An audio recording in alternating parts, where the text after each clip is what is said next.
Hello. Is anybody out there? Oh shit, I'm moving the iPad with my microphone. Not too sure what to do about this. Maybe if I just scoot this.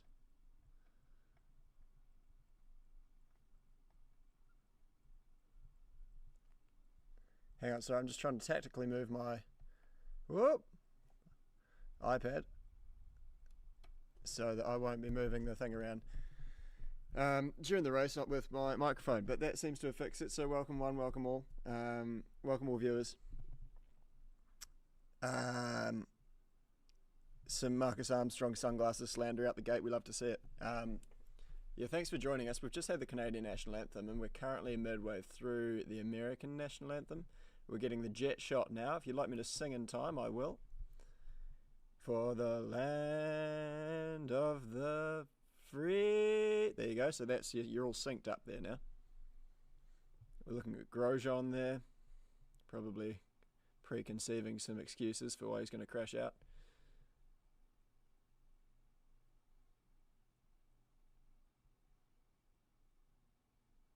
There's Roger Penske clapping away there. Right.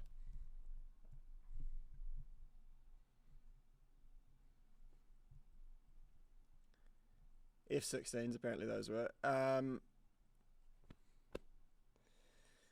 Righto, folks. Here we all are, getting the build-up. They'll be jumping in the cars now. This is the point in time, actually, for those interested, where guests, friends and family alike are sanctimoniously shoved off the grid. James, I need to change the description. What's the description? What is the... Can somebody tell me about what this description is? Oh, hang on. Am I misleading people with... Look, I can't change it from here. You know what you're getting with Screaming Meals by this point in time. Look, we're not on it with the details. And when I say we...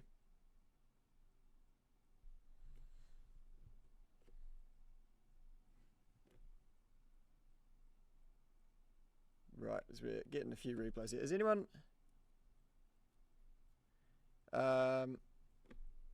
where's everyone watching from? That's always a good one. We're just so I know who not to upset. Any North Koreans in the house? Unlikely. A lot of Germans and Brits here together. It's good to see. And there's a hype train already, whatever the fuck that means. But good on you. A few Irish, couple in the US. Chicago. I was just in Chicago. Loved it. And I've been binging the Last Dance ever since. While I've had it on in the background while I've worked away. Throughout the week, saw some highlights earlier on in the broadcast. This is before I was on Twitch. Of the Indy 500, which it literally only just hit me 10 minutes ago that I was actually there a week ago, which is pretty crazy. So we get some shots of Ferrucci, who's had a lot of airtime this weekend, jumping in the car, or getting his balaclava over that horrific 2-minute noodle haircut that he runs.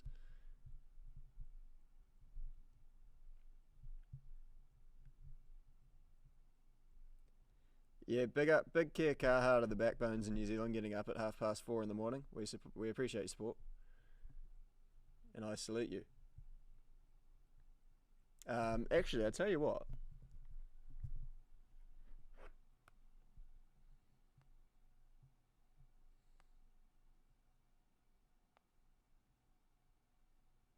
Give me 2 minutes here. I've actually got a bet on this week. So we can follow that along. I'm feeling that might be quite a cool... It's not that cool, but it's a storyline.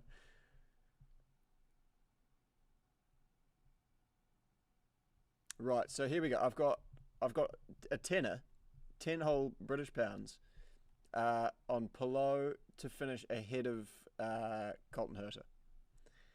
So I feel like that's a good bet, and that's paying me back. So if that comes in, I win £9.52. So it's returning £19.52. And I feel like if you're going to put money on anyone, it may as well be Alex Pillow. And Colton Herta, although he's on pole, this is a street circuit. And if that thing's got all four wheels on it by the time of the checkered flag, I'll eat my hat.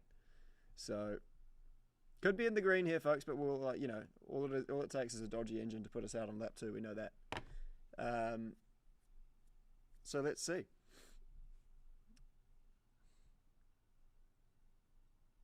See, Porsche literally almost jumping in the car.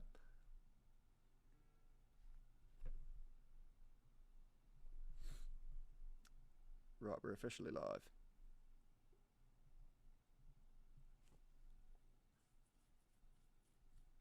Right, we're going green soon. That's the good news as we look at... Oh, it's a little... spots of rain. Is a storm nigh here in downtown Detroit. That could make for some real spice. So all I need in that situation is for Herta to crash first, and then Palou can do whatever the fuck he wants as far as I'm concerned.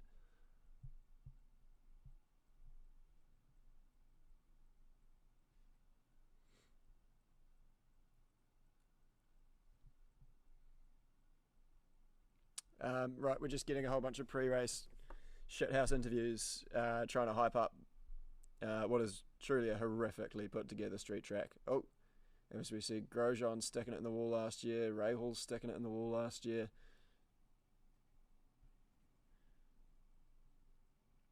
It's real punishing actually to watch a replay of Palou winning in Marcus's usual paint scheme.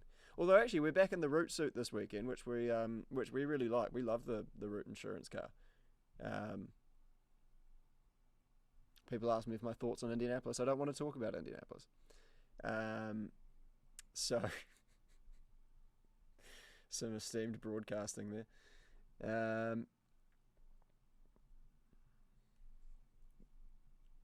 Yeah, as we get a shot of Castroneves, who's done an almighty job, actually, to be fair to him, of qualifying P24, standing in for Blomqvist, who they decided needed a holiday. So we've got some washed-up Brazilian, who apparently is a bit of an asshole, jumping in the car in his place. So there we go. I've never met him, but I've heard really bad things actually about Castroneves. But anyway, that's by the by.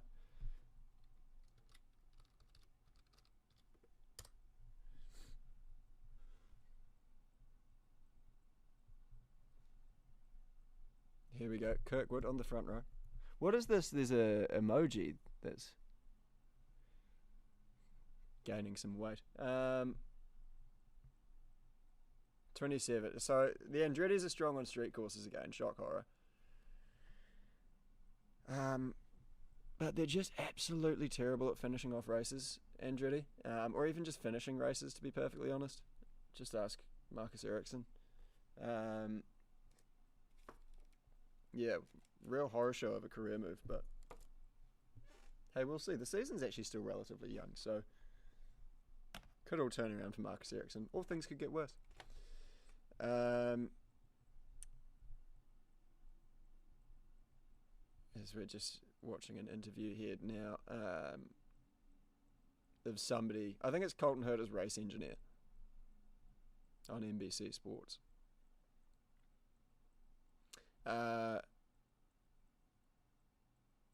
Yes, they're talking about the rain. They're talking about the weather on the horizon.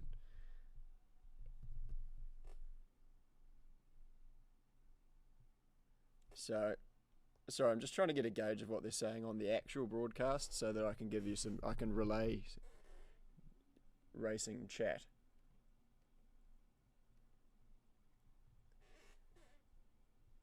Okay, that weather looks, yeah, pretty shit. So this could get real spicy here, folks. I mean, we're starting 19th, so I'm actually not massively nervous, but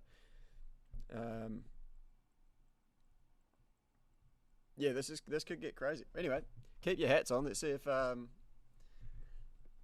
there's some excitement. Now, side story to this one. In addition to my gambling, I've actually got to get some work done. So you are actually genuinely joining me in the office at a time where I'm just going to have to process some endorsements and do some debiting. But try not to let that distract you. Just need to get a bit of a head start on tomorrow.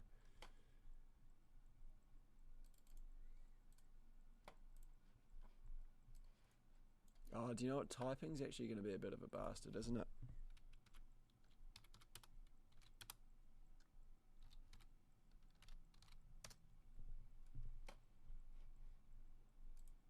I can't put the microphone in my mouth. That's just going to be weird, isn't it? Every time I need to type an email. We're going to figure out the microphone situation as we develop, so stay tuned. As we're getting into... Pourchaire's getting a lot of airtime, and fair enough, he is the reigning Formula 2. Is he the reigning Formula 2 champion? I feel like he is, yeah. So, great qualifying from him, P7. But I feel like qualifying really doesn't mean all too much here on such a bastard of a street track. It really is. It's an ugly, ugly circuit, and an ugly, ugly city, that has to be said. No hate, Detroit, but you know what you are.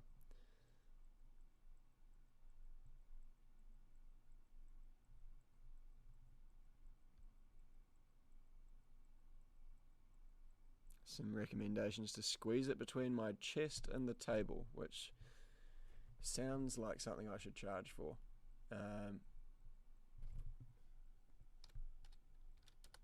Do you know what? If I don't need to do capital letters, it's not so bad. Maybe I'll just abuse the caps lock. That can often be a good situation. I had an assistant once who I was training up, and she didn't actually know that you could push shift to use a capital letter. She did caps lock every time, so that was a free lesson for her. She also didn't know how to spell insurance, which was quite funny. But anyway, we won't go too far into that. Capital letters suck anyway. It says HANNE, whatever that. I can't pronounce that. That's a real thing, isn't it? You Gen Zers, for all of you out there. I'm not saying all of you are. That wasn't an accusation. You hate capital letters. You really, really, really hate starting sentences with capital letters, i.e. properly, which is, it's grating, to be perfectly honest.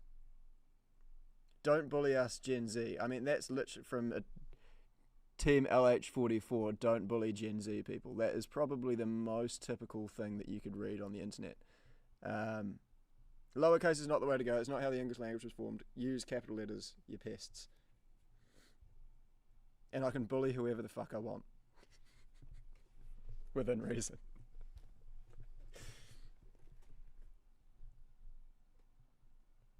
I am... To be fair, I mean, bear in mind, rough with the smooth. You are dealing with a 26-year-old boomer here, so do with that information what you will. As the engine's fire, everybody's still on slicks as they roll off pit road.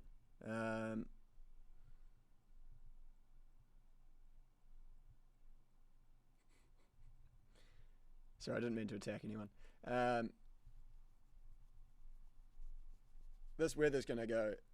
This weather could really throw things on its head. So I'm trying to focus and it's good when the NBC team is in my ear. So I've got the real commentary here, so that gives good information. But as soon as and actually UK viewers might be able to sympathise with me here. As soon as we flip over to old Tom Gaymore F1, whatever his name is, honestly, it's the most punishing noise that exists in broadcasting. How that guy still has a job commentating on IndyCar in the race breaks is honestly lost on me. Some support coming through for Tom Gaymore there. I want to absolutely shut that down. I think he's absolutely horrific. I'm sure he's a nice guy, but can't stand the bloke. Worst commentator in the sport. Anyway, I'm probably the worst commentator in the sport, actually, to be perfectly honest. Odds on Ferrucci killing someone at turn 2. How long is Ferrucci going to stay in this race? I feel like he could be a real cockroach in this event. Like, he's been out there freaking everybody out. But I feel like he's in it to the end. Like, I don't think we're going to see Ferrucci's last move until about 4 laps from the end. But when it does happen, I feel like it could be huge. Yeah, Castroneves absolutely powering his way to the second last row of the rid there. Grow of the rid, that's absolutely horrific. There you go, Tom Gaynor. Maybe you're not a shit. as I say you are. Second to last row of the grid for the man who said that he could jump in and do a better job. Perhaps it's not actually rain on the horizon, it's actually just grease coming out of the bottom of Elio Castroneves' helmet. There's going to be some slander today, folks. There's going to be a lot of slander heading Castroneves' way. I don't know if you've picked up on that early, but it's something that's going to remain steady throughout. Because I think he's a cock. Kyle Kirkwood getting a bit of a replay here of the whole Ferrucci incident, which was so stupid.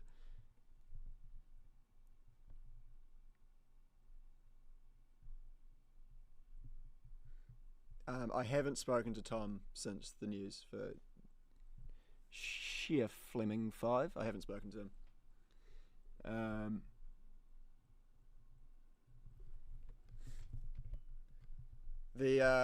I have to say, I've placed a bet against him because I don't back him to keep it out of the wall. I hope he does. Colton Herta's a nice guy, but that comment, driving a Penske around to 20th for the 5th week in a row, was probably one of the funniest things I've heard a racing driver say for quite some time. An absolute credit to him. That was fantastic chat.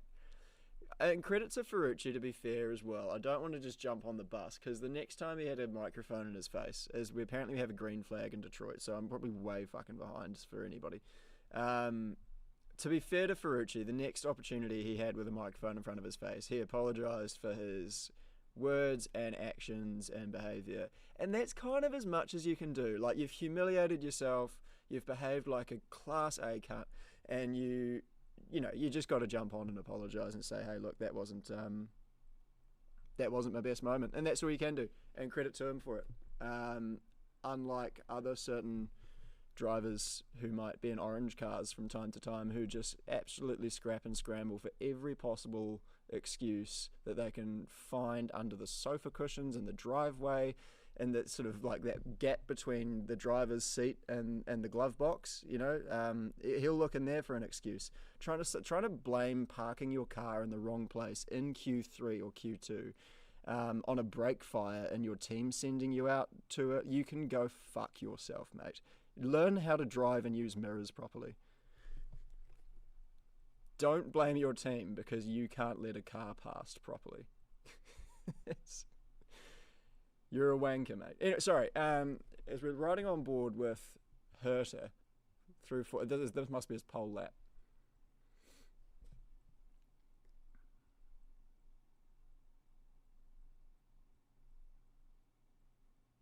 Between 7 and 8. I think this is where the finish line used to be, between 7. Is it? Oh, yeah, it's another IndyCar special where they put the start and the finish in completely different places, which helps nobody. Okay, apparently there's been something's happened. But, alright, we're coming to the green flag now. I've told everyone about this before. Don't tell me what happens in the chat.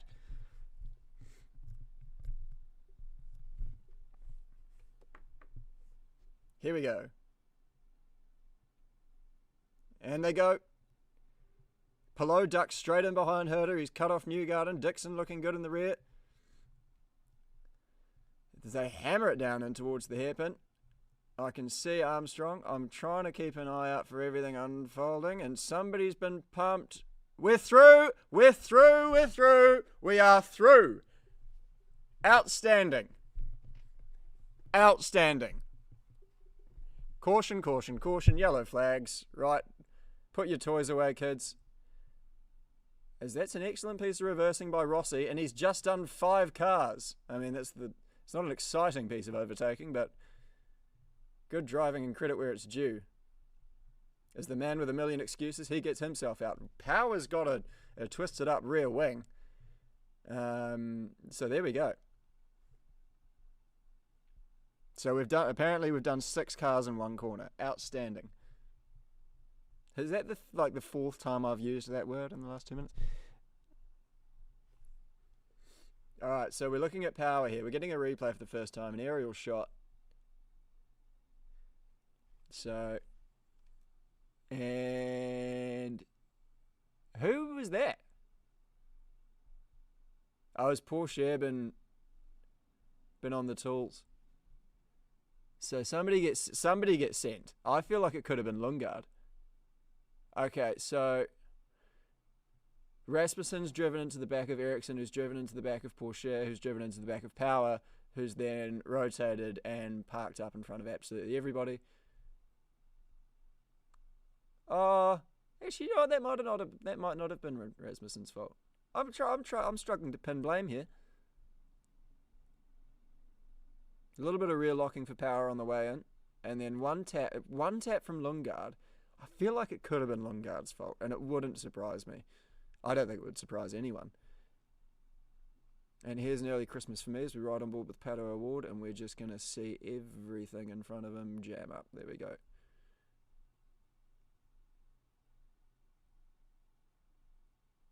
Yeah, no, it's definitely raining. I don't think it's wet yet, but I mean, being out there just running around on semi-warm tyres will be unideal as they try to get ready to get going again. It looks like Frosty? Looks like Rossi might need a new front wing as we're running on board. Here we are on board Rahal, just behind the 11 route entry. Great stuff. We've got away with that.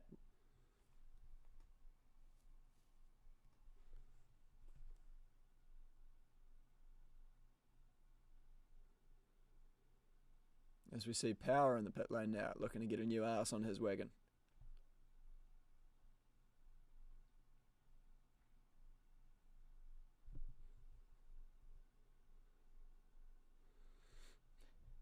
That's bullshit from you, Tyne. We don't want to see that kind of.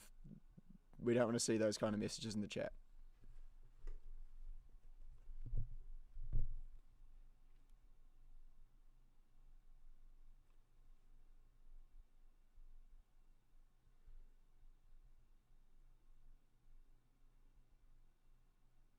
All right, with 3% through this race, there's still raindrops on the lens.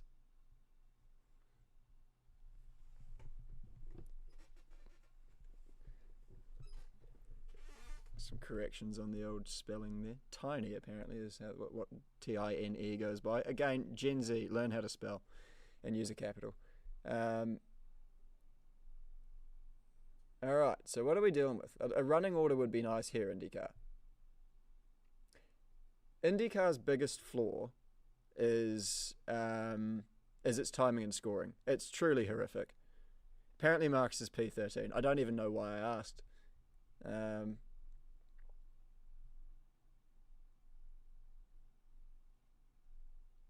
Okay. All right. Okay. We've upset people in the chat. Apparently, Tine is correct. It's spelled correctly. It's a German word.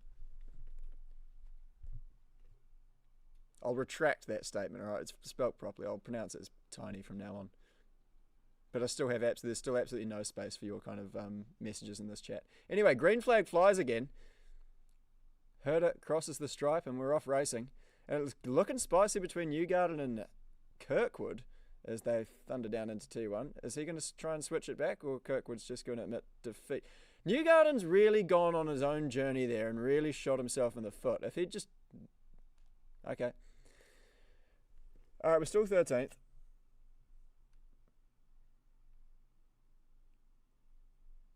Lundgaard trying to line up Dixon. No go.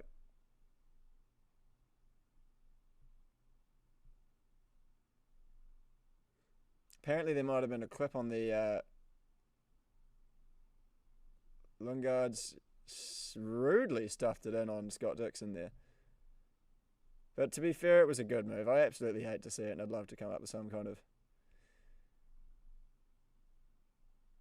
if he's punctured his tyre, he's officially on the list though. But I don't think he has. I think he's just put a stonker on my hero. So I'm gonna have to admit defeat there. Alright, so we're on the black tyre. That being Armstrong. Pelot on the reds / greens. Here's what I don't understand about the red / green thing, right? Clem joined the chat. Here's what I don't understand about the red / greens, right? Is because... Wait, are they even on greens? Let me just double check they're actually on greens before I start this point. They're on greens. Right, so... The greens are like the sort of environmentally friendly fast tyre, right? But they don't have them every weekend. Well, like, I'm sorry. Look, I'm no Greenpeace activist. Believe you me, I insure race cars for a living. But if you can do it for one weekend, why don't you just do it every weekend? It's the same when. Do you remember when Sky did that big song and dance about like net zero at Silverstone? Well, why don't you just do that every fucking weekend, you dicks? You know, stop patting yourselves on the back and just put the work in. Wankers. 6 of 100 here at Detroit. And it's Herder who still leads the way from Palou. Now, I've got a tenner, remembering anyone who's joining us earlier and new viewers, welcome. I've got a tenner on Palou to finish ahead of Herder. So this on-track battle, there's £9.35 riding on this for me. Slightly more riding on it for Palou and Herder.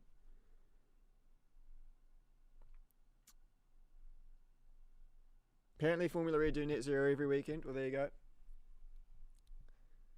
I mean, they're racing lithium batteries, so that isn't ideal, but, you know, good on them.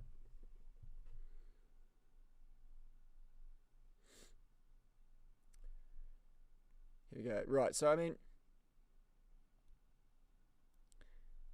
apparently the track temperature is extremely low, which I can believe with cloud cover. It's going to be really hard for us as viewers, actually, to get a gauge on quite how wet and or dark it's going to be in Detroit. Because what I can tell you from experience, and I've been around a few racetracks in my time, is when it starts to rain or when it starts to get cloudy, all that kind of stuff, they really turn up the filters, the Instagram filters on the cameras, and they make it look a lot lighter and brighter than it truly is down at the scene. So it's going to be visual and audio feedback. Well, it's going to be more audio feedback, actually, to be perfectly honest, for us to get a grasp on the track conditions. So pay not too much attention to the atmosphere if you're just a regular viewer. If you're at a track, then you're probably not listening to the stream, so it doesn't really matter. As Palou slides it around the last corner, and I'm pretty sure that's the last corner. Right, we're still running in P13. We like that. That's fine. It's a solid start. We're up 6 spots. James, have you watched the 24-hour karting video? I have watched the 24-hour karting video. I feature in it more than I thought I was going to, so that was cool. How's Grosjean? Wait.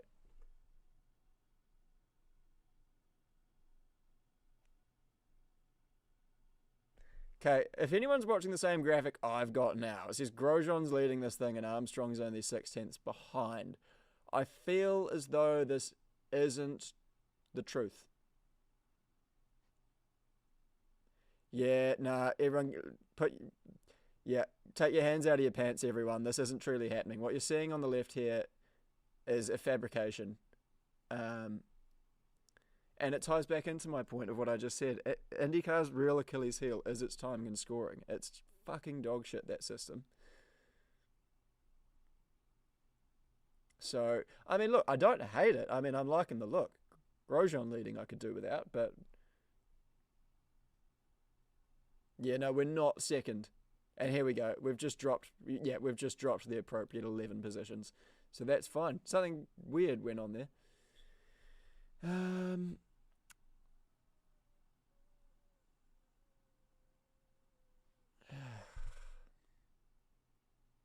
All right, we're 9% of the way through this race.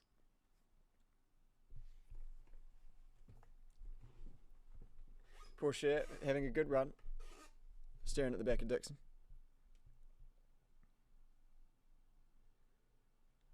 A lot of chat around Formula 2 to IndyCar. Tom Gaynor just giving me some chat in my ears there. Yeah, going on about how easy a transition it is. Whereas, I don't know. I think there's drivers in Formula 2 who would quite clearly suit the IndyCar. I don't necessarily think anyone who's fast in Formula 2 will be faster than IndyCar. And I'm not going to name and shame anyone, but you know what I mean? I don't know if it's that straightforward. It's a Dallara chassis and it hasn't got power steering. I think there's probably quite a few more nuances to it than that. I think you've got to be quite a strong driver, like quite tough. You know, not be too afraid to bang wheels. Like I can't see some of the more dainty European guys getting involved. But anyway, time might tell on that front. Because, I mean, yeah, Formula 2 is becoming more and more Indy Lights. Pelot's really pulled the handbrake. Pelot's really pulled the handbrake. So sure enough, as soon as I've put money on him, he seems to have some kind of issue. I wonder if that might be an H word problem.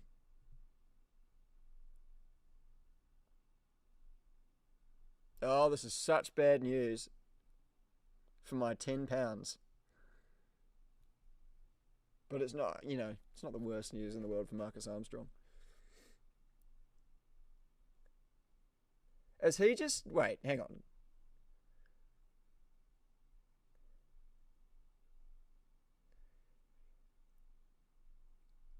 Okay, alright, so apparently... Dixon was just on the radio saying that Pelot's got graining. So is this a tyre thing? Because if these tyres are only going to last 11 laps, then this could actually be a really good race. I mean, everyone's just going to get straight off them, and it's going to be blacks all day for everybody who's not burned up a set of greens. But it seems early on here, folks, that these special green plant tyres are pretty shit. And he dives for pit lane, and I don't blame him. I mean, it's bloody early. He's going to have a lot of fuel on board that wagon.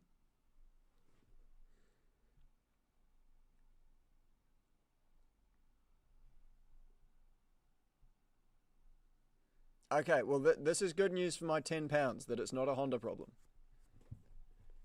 And it looks like he's going to be in this race.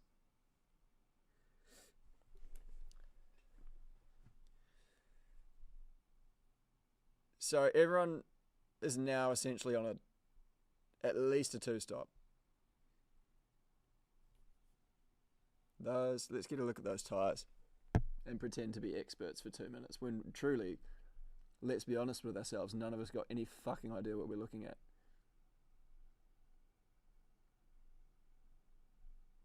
Hinchcliffe explaining that the balled up rubber indicates graining, apparently.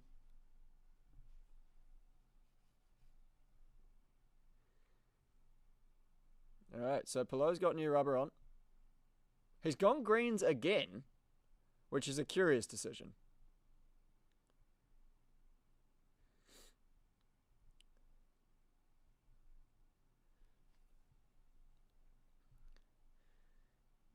Update from Herder there to Kirkwood, saying everyone else is complaining about Dick, and he's not wrong. So they also said on the broadcast that the porch chair started on unused greens as well. So very bizarre.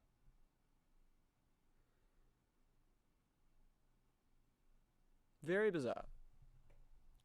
13 of 100.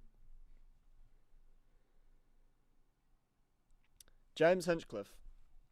As I see somebody comment, live, laugh, love, Hinch. James Hinchcliffe will go down as the Murray Walker of his generation. He is. Look, we're gonna have both sides of the piano here. He is probably the greatest IndyCar commentator that there has / will ever be. The man's truly brilliant. He was built for media. Could have even skipped his IndyCar career and jumped straight in the booth and been just as good. But I'm glad he got that IndyCar career.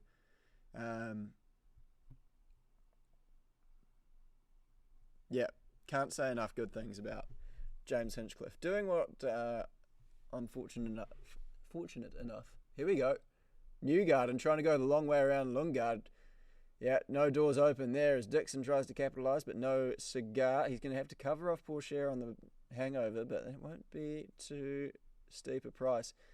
What was I just saying?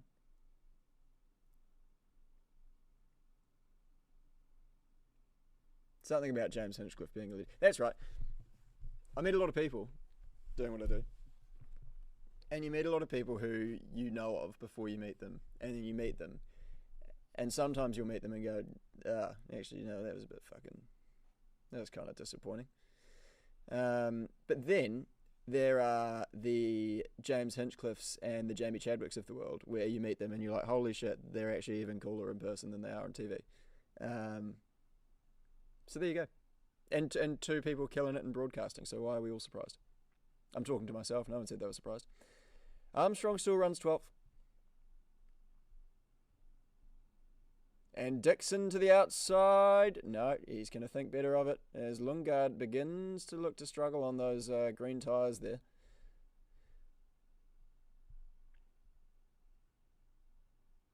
Did I miss Newgarden getting past anyway?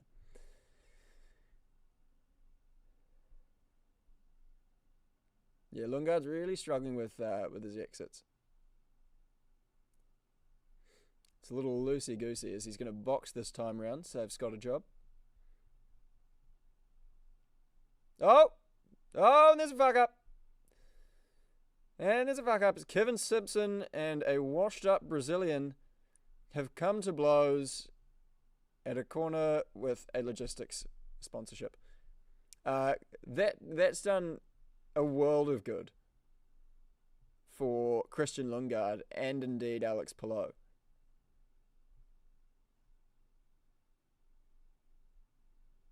Don't know what that does to Armstrong's chances.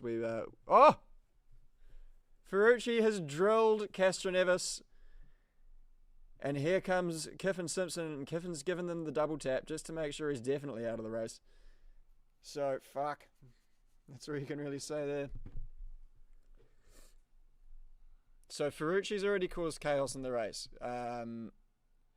As I alluded to, though, again, he's cockroached. And he's caused some carnage, but he's still in this thing. He's not had his final say in the weekend here, Santino Ferrucci. He's drilled the dry-aged Brazilian.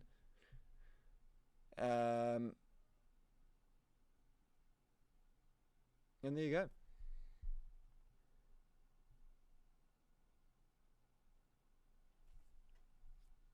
Simpson. Sucks for Simpson. Wrong place, wrong time. He's actually a bloody nice guy. Quiet, but really nice bloke. Right. We've got a yellow flag. Let's have a look at some emails.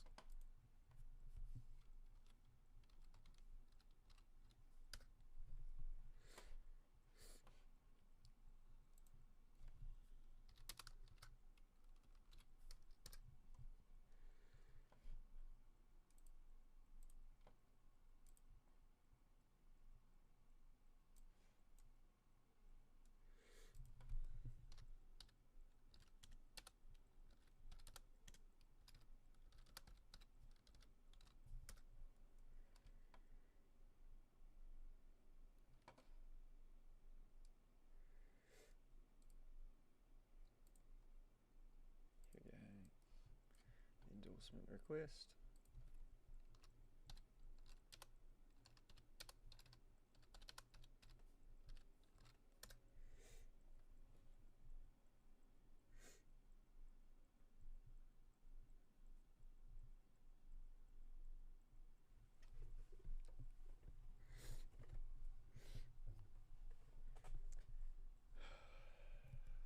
Right.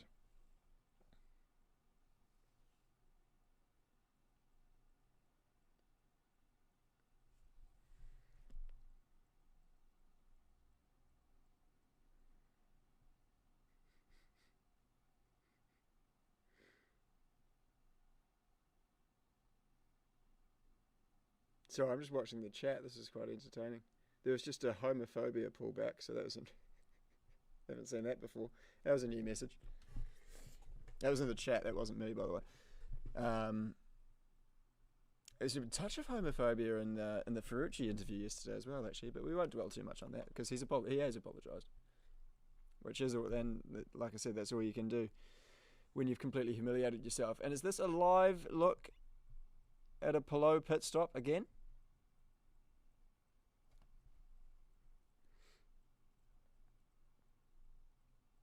As Palou just gets out ahead of Lundqvist.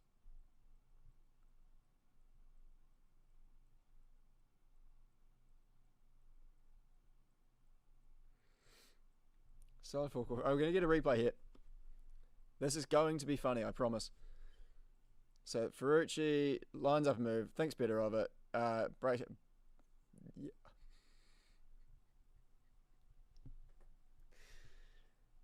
It's a textbook drill.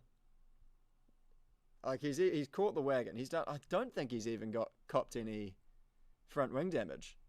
He's just ripped the arse out of Castroneves, and Simpson's just, oh dear. Hilarious scenes.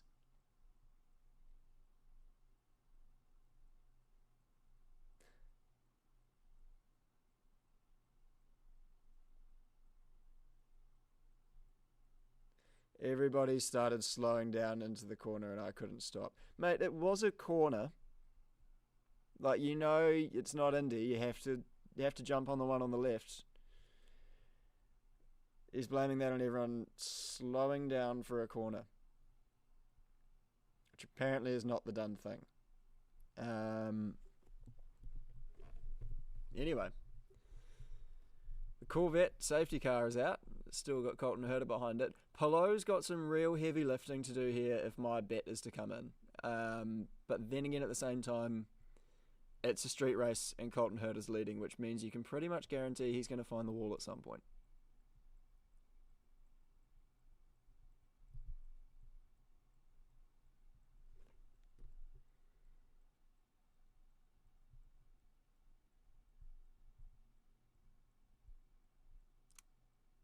$19 of 100. We're almost 20% through this race.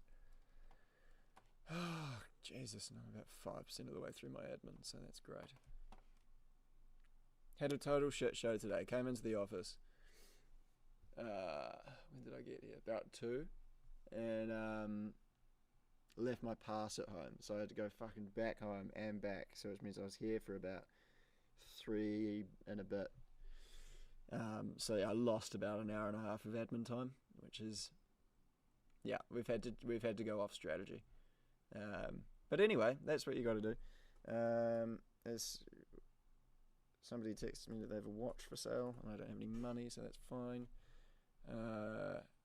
How far away from green are we here? We're riding on board Kirkwood if anyone's trying to sync up, and we've just stopped riding on board Kirkwood. Now we're riding on board Lundgaard.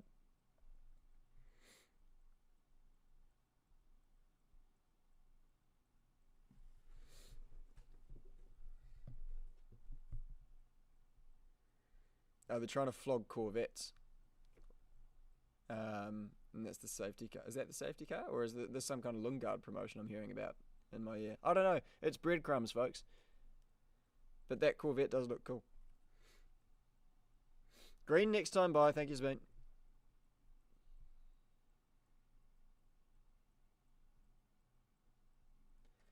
Okay, so we've got a couple more corners to string together here, folks. And I think then we're under green flag conditions once more.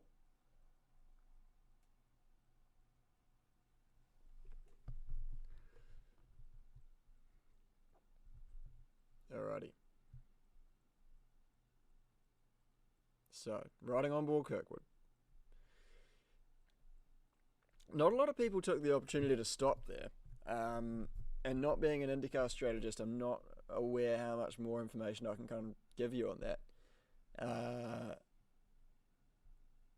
Yeah. That hasn't helped Lundgaard as much as I thought it might have.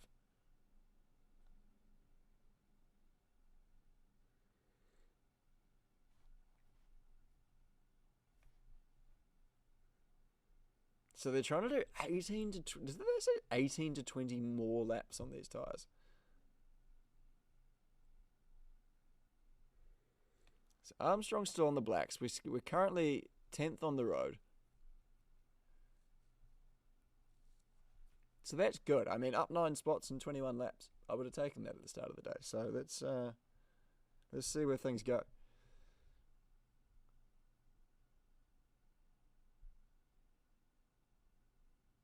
Julia, there's usually about 3 or 4 pit stops in an IndyCar race.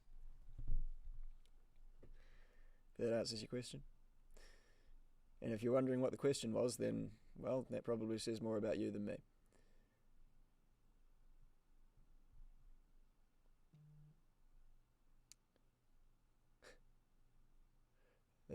Did everyone else just get that Formula 1 notification saying why Russell feels so confident about the Mercedes power unit under the 26 regulations? As we have an absolute dog's breakfast of a restart. There's about 6.5 years between Kirkwood and Newgarden, but anyway, no harm, no foul, I suppose. Is there a lapped car in between Dixon and... hang on. Who's that red and white wounder?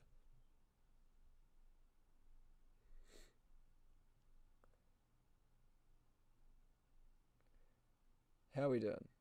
Still 10th, according to timing and scoring.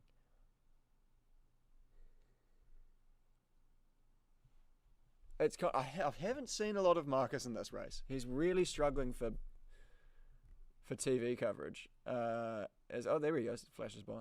As Pietro puts a move.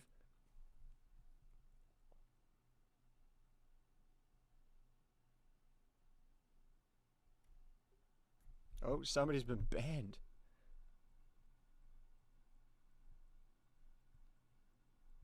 Who got banned? That's hilarious. Somebody's been banned. Get on you, Sabine. Iron fist. As we ride on board Rahal. Oh, it was a bot. Oh well. That's less spicy.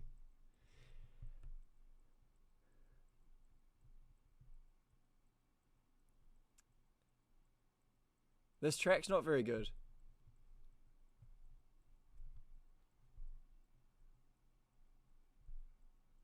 This track just isn't very good. Oh, that's gonna be a new wing required for Graham Rahal, who's run into the back of friend of the show Pietro Fittipaldi. As we see Will Power looking to recover, it gets into the back of Pillow just a little bit, but I think both will be fine.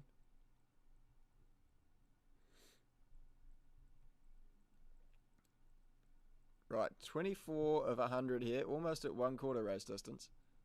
We've had a decent amount of yellow. We had a big old yellow at the start, and we've just come off another, but so far, nothing to suggest more are on the horizon. As Armstrong's looking to have quite a straight wagon. Grosjean struggling for a bit of pace. So are we going to see a move from the young man here? Grosjean, the worst dressed man at the Indy 500 prize giving. What's going to happen? We're not going to find out because we've completely gone off the screen. So keep an eye on the timing and scoring, folks.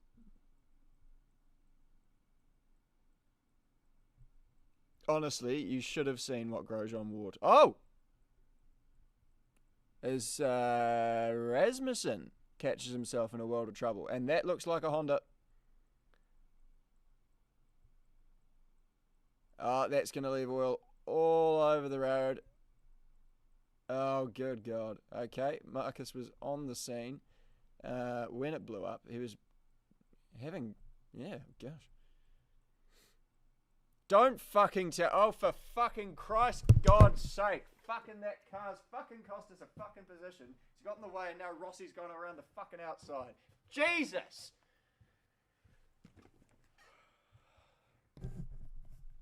Sorry, it's been a while since I've watched one of these races live. We've been done by Rossi.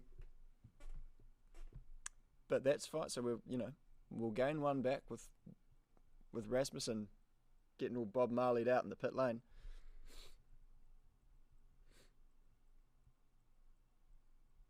I hope no one shows him that clip.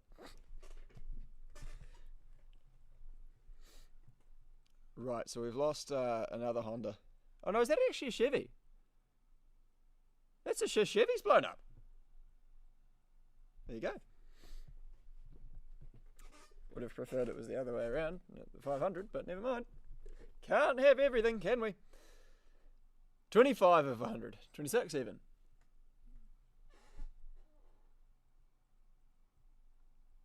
Oh, could you all hear that?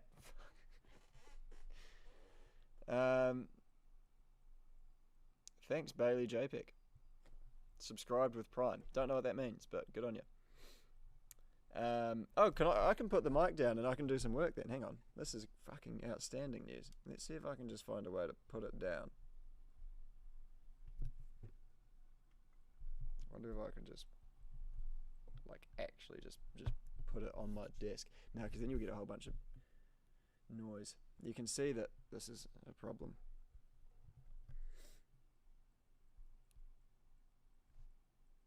I need some kind of foam.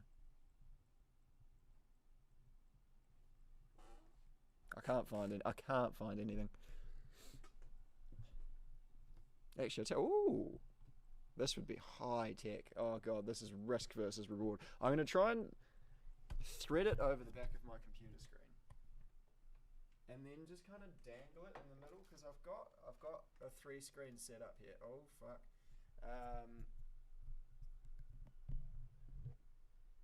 Oh. Oh. There we go. Does that work? Is that going to work for the duration of the broadcast? I'm going to have to shove it over slightly. There you go. It's in the middle now. Some live commentary on a microphone that nobody can see, but I'm hoping you can all hear it. This could really change my evening around. This probably chops about 2.5 hours of office time off the back end of this IndyCar race. Outstanding. Everyone can still hear me. Fuck yeah. Righto. We're in.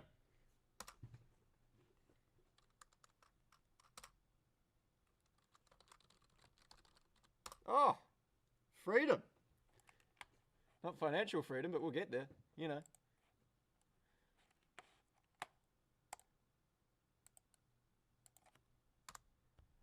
All right.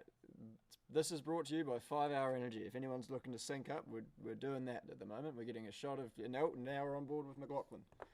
And the worst liveried car on the grid. It's not. They're just my competition, so I have to say that. It's starting to rain, says somebody in the chat. Yes, yep, we can see the spots on Pietro Fittipaldi's camera there. And now, let me tell you something, folks. When it rains in the Midwest, it fucking rains. Holy shit. You saw it last week at Indy. I can't... Okay. Some people will be 2 laps ahead of me. I'm on lap 29, and oh mate, Fittipaldi is just hacksawing at the wheel.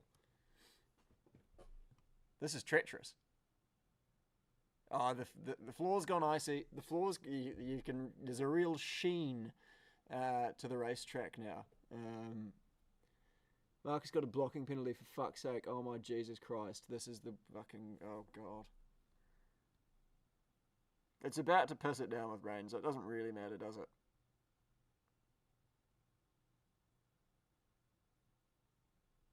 How the fuck do you...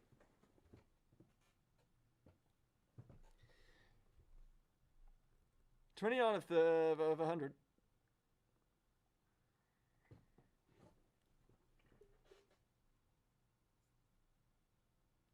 Okay, we should be 8th, but we're 12th. If it wasn't for Rasmussen getting in the fucking way. In the 24-hour race with Quadrant, why were you implying that Max was larger and you said that you can shift his... Max can answer that question. I'm just kind of waiting for this weather to deteriorate at this point, to be perfectly honest. This is actually quite a good IndyCar race, to be fair to them. The track's no good, but, I mean, the weather's been alright. Ericsson is just absolutely fighting for his life in P6. I reckon the aero screen probably helps quite a bit as a driver to tell how much it's raining.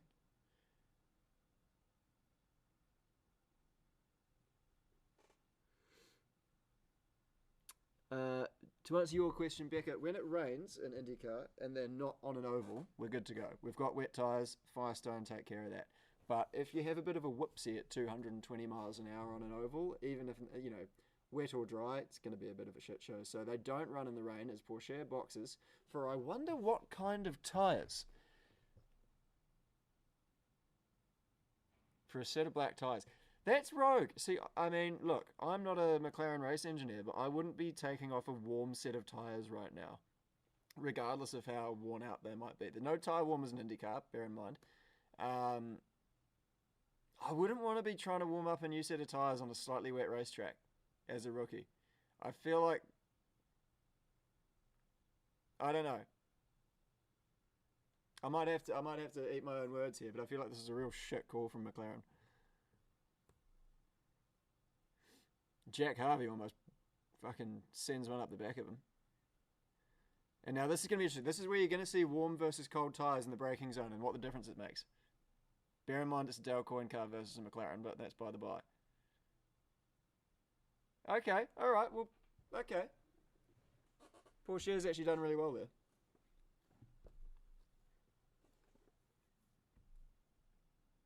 Porsche's done really well there. Fair play.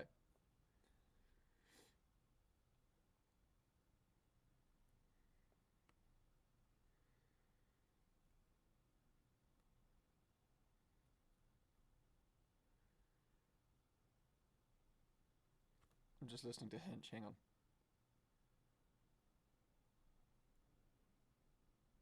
Oh, filth! From Joseph Newgarden. That should have come with an age warning. That was absolutely beautiful. Sold the dummy. Oh, there's some no's in the chat. Fuck. Something's happened. That's all I know. Oh, God, what's happened? I'm ready to be heard again. Oh, that's fine. I don't give a shit about that.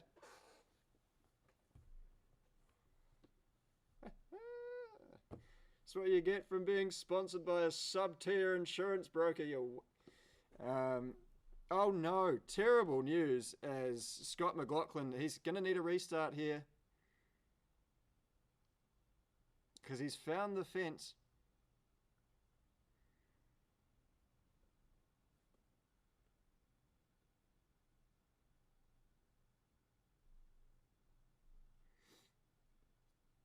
James, you're being petty there, says somebody. Yes, I am, and I'm having a wonderful time being petty.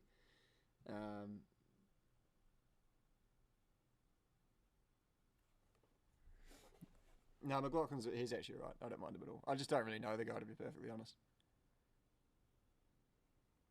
But I know all about Gallagher's, and I will destroy them.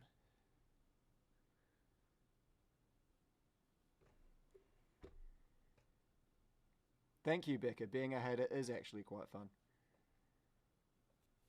So it looks like it was a self-inflicted early bath for Scott McLaughlin.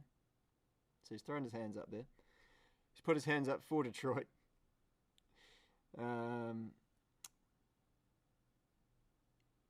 Yeah.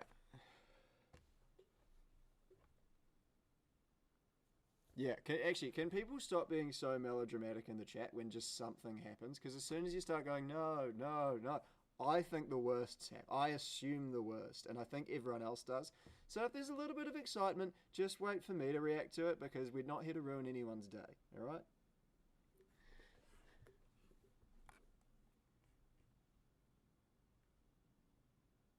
As the AMR safety crew do their thing. They're actually towing that thing out. It's buried in the barriers.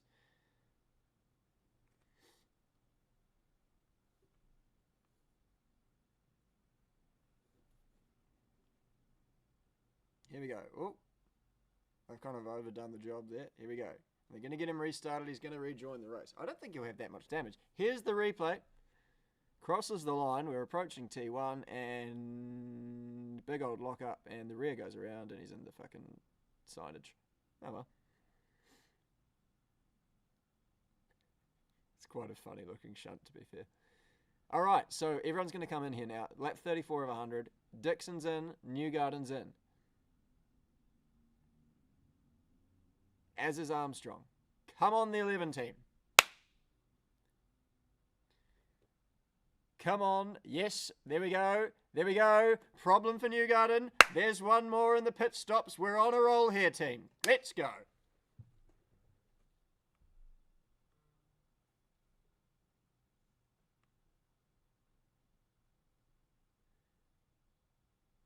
We now have a split strategy as well. We like a split strategy. And are we on Dixon's strategy?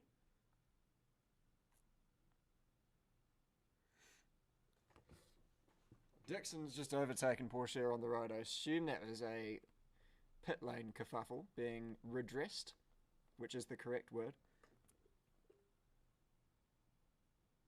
Actually, we are ahead of the Indy 500 winner. I don't give a shit.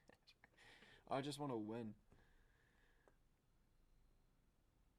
Don't care who we're ahead of, unless it's everyone.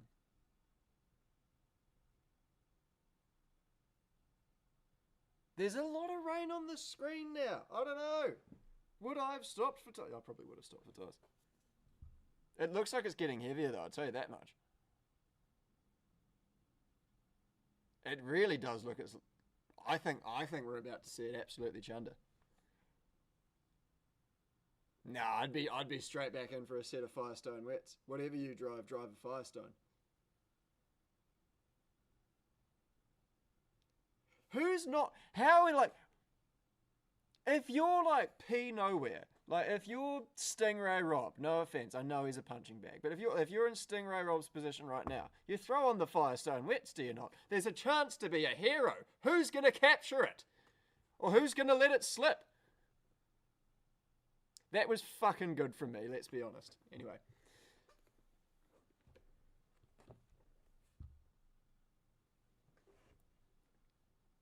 So, new hose in the garage for Joseph Newgard. Fuel hose. Before his wife gets too upset with me. New fuel hose going on down at Team Penske for Joseph Newgard. And it's absolutely bucketing. Not to be confused with buttoking. Why am I not a race strategist? If Newgarden boxed on that last lap, big blobs coming.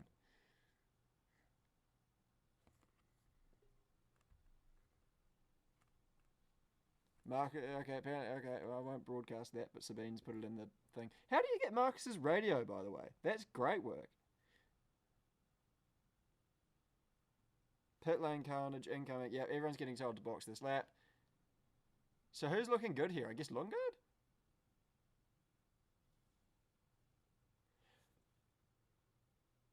Did you not all just see me, like, blow up about the fact that no one was stopping for wet tyres?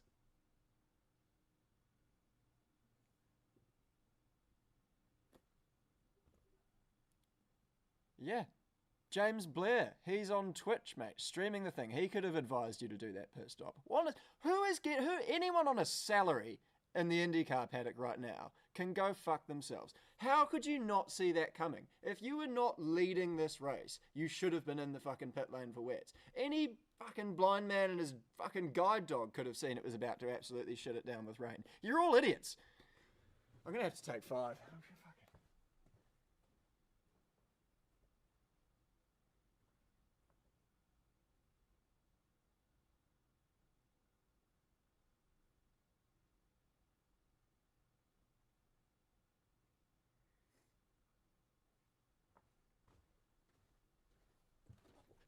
Right. Herder's now going to box for a set of wet tyres.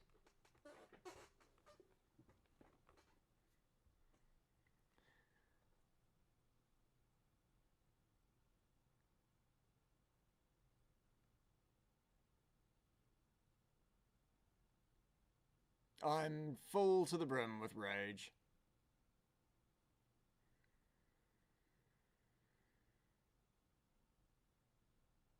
Right, get me on the fucking pit wall. Get me on the fucking pit wall. Get me on the... Yeah, oh, I'd love a cheeky durry, actually. That's an outstanding shout from a name I can't read. I'll settle for a shameful desk vape, which I won't do on screen, because we saw how that ended for the pit stop boys, didn't we?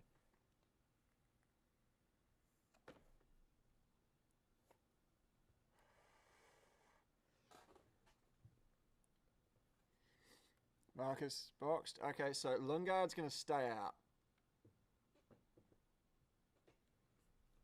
Okay, excuse this because it's fucking disgusting, and I'm aware it's really low rent and it's a horrific ick, but I mean, I'm fired up.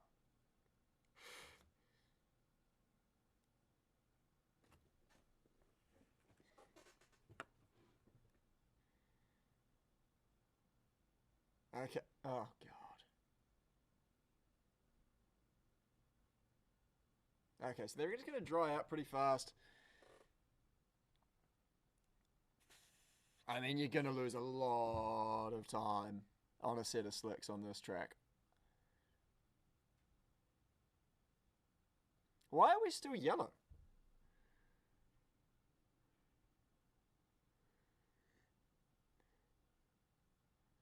So who's... I mean, again, guys, IndyCar timing and scoring, we could really use a graphic with who's on wets and who's on slicks here.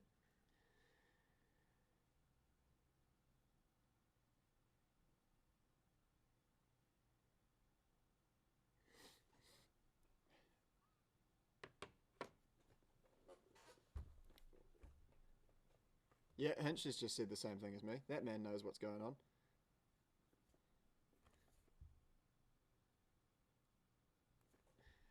So how much financial and emotional damage do we think Ferrucci can cause on this restart here?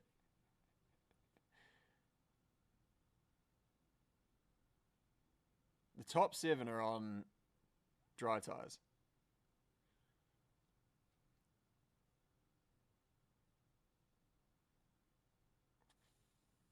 Yeah, I wouldn't be going back out on slicks if I had wets on.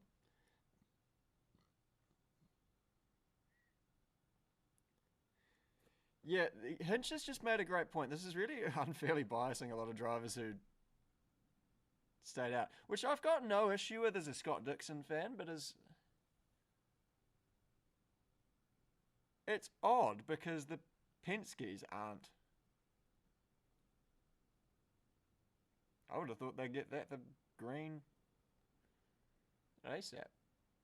But mate, it's not like this. What it's the painted lines. I know you've probably heard this every time it starts raining from Martin Brundle, but it really is the painted lines that they're really gonna fuck your day up if your slick's in the wet. And on street circuits, if you're looking at the live pictures here now, there's painted lines absolutely bloody everywhere. So we're gonna do one more lap around. I think that's what that flag signal means. It's okay. Oh, and Castroneves, even on a set of wets, can't keep it going in a straight line behind the pace car. So the decision there from earlier in the week begs more and more curious. As the dry-aged Brazilian rejoins the rear of the field.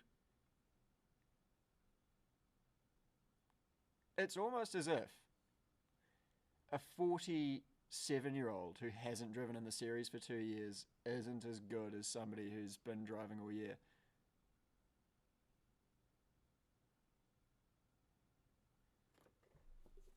Anyway. Right, here's that graphic I was absolutely after. Okay, so Grosjean is the lead car on wets. No idea where we are. Or what tyres we're on. Oh, okay, now we've gone back to heavy. Honda versus Chevy graphic. Fantastic. Don't we get that information at the start of the year? And then I'm pretty sure it doesn't change. Anyway, green flag. This could be a shit show or it could be really boring. Let's see what happens. 41 of 100. Let's get going. Okay, this is going to be weird to watch, team. You can see Grosjean's absolutely the cork in the bottle there. Oh! Oh, powers! Oh, God! Oh, God. Yeah, Grosjean got Schumachered, and then around the outside, like the Spa thing. And then Renus VK stuffed it down the inside and looped it.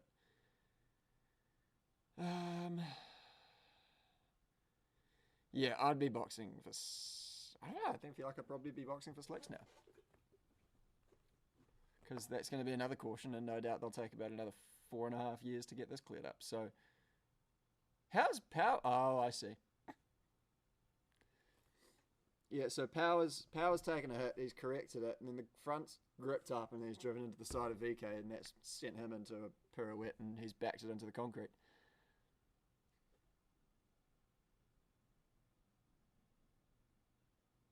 Oh, this is a total fucking disaster.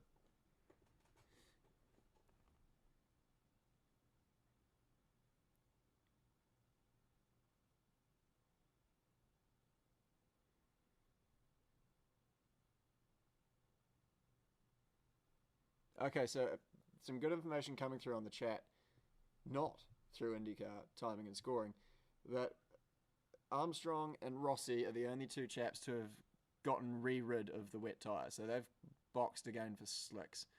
So, I mean, like, fuck. We should have been on wets much earlier. Oh God, Jesus Christ. I mean, this is...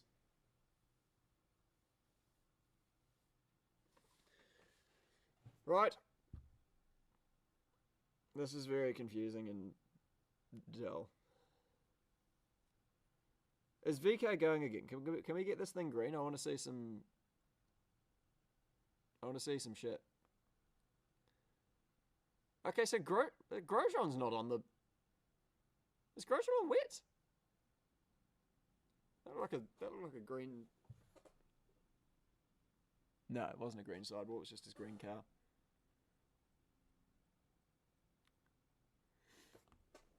Mate, this is an absolute show as Lundgaard comes in from the slick running and everyone else is now coming in. Okay, hang on, this might be fucking great for us. This could be amazing. This could be amazing. Are we going to get ahead of all of these people? We are indeed. This is fantastic. We've gone to P6.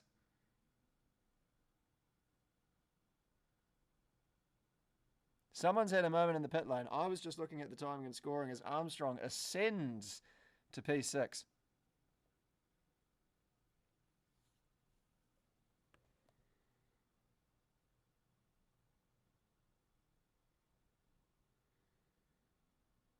Okay, so Lundgaard's run into one of his tyres, so he'll get a penalty for that.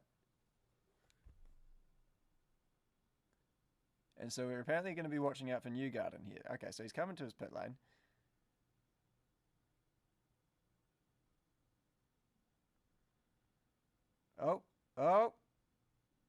Oh my God! Holy shit! So how has this even happened? The gun, oof.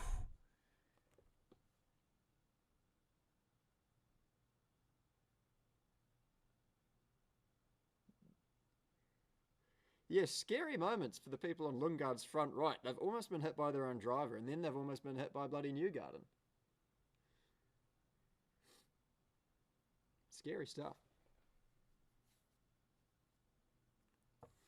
Man, that could have actually been like ugly and a half, to be fair. Why are my headphones still around my neck? Have they been there the whole time? Anyway.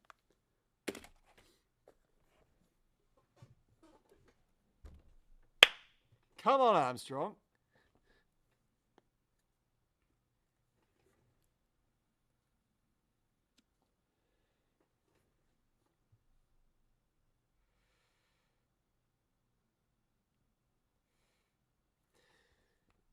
Okay, so running order. It's Kirkwood.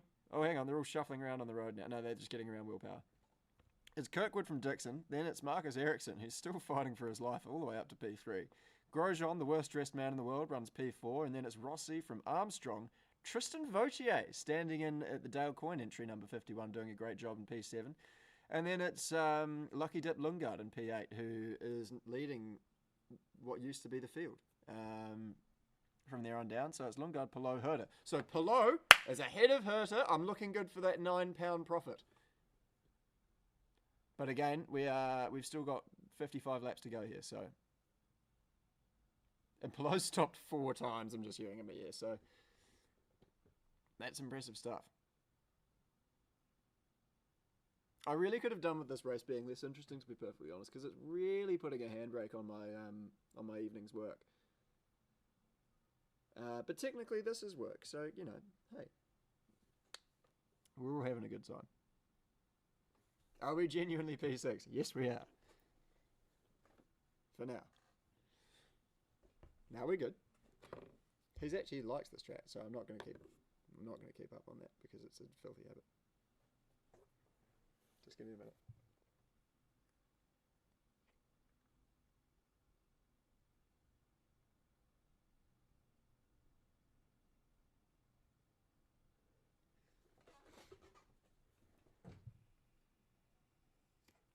Right, that's it. We're doing number with it.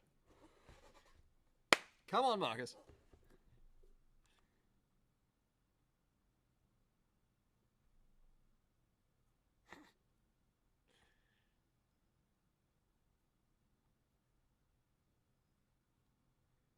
Yeah, everyone's all right. It's 45 of 100.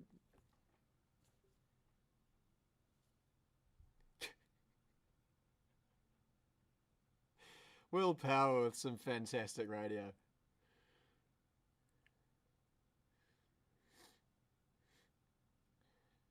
Is this thing green? Like, okay, Power's hammering it around at the back trying to catch up. Here, we return to the front, green flag racing. Kirkwood brings us onto the main straight ahead of Dixon. Let's get this thing going. We've got someone absolutely up our ass. Who's that? It's Lundgaard. This can't end well. Stay on the inside. Glue it to the inside. Yep, well done. That's fine. If he goes around the outside, that's just bad luck. Good stuff. All right, we've held P6 through the hairpin. Pillow looking horny all over the back of that red and white. Is that Vautier? Oh, and Herta stuffs it down the inside, but too far. He's got all the way into the Penske barrier, and I'm not celebrating at all. That's just my reaction, but he's absolutely stuffed it into the wall. And this looks fantastic for my betting. Cash out. Can I cash out?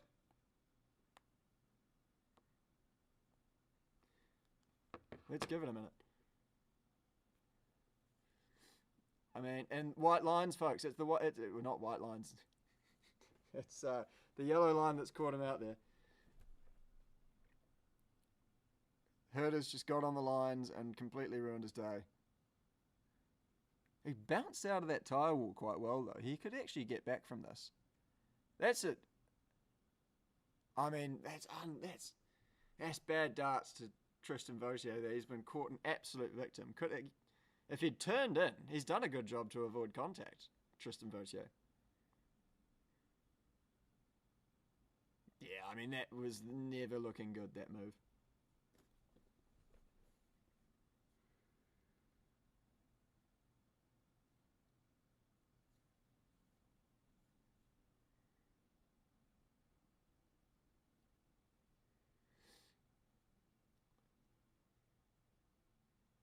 Apparently Armstrong's been put in the wall by Lundgaard, but he's still out there running, so we'll see if there's any damage.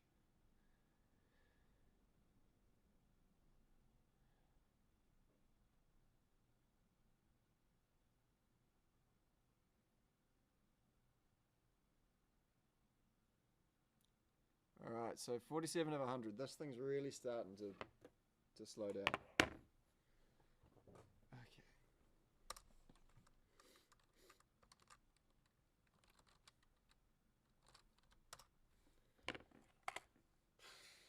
I'm just going to take a couple of minutes to cool down here, Dan.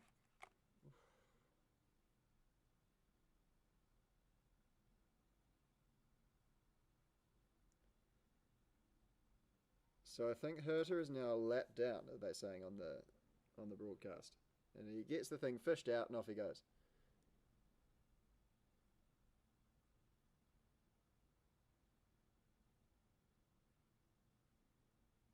Some 41 in too deep. Okay.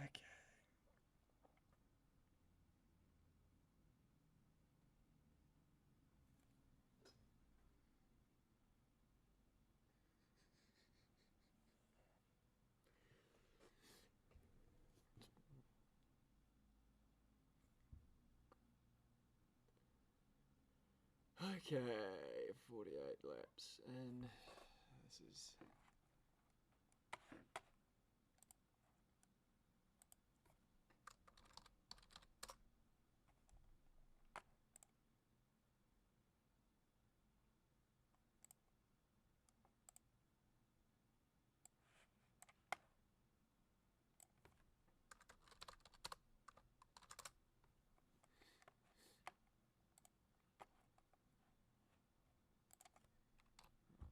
Sorry, I'm just doing a quick policy adjustment here.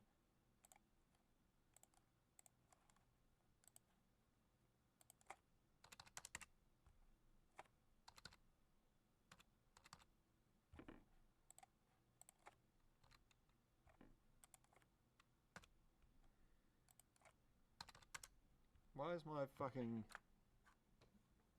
Why are my number keys not working? Why is none of this working?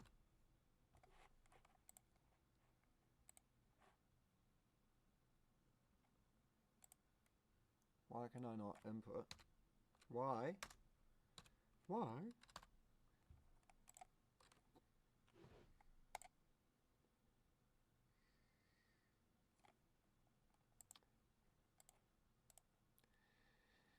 Just trying to work the keyboard here, but it doesn't seem to be putting up with it. Oh, I was trying to put it in the text column.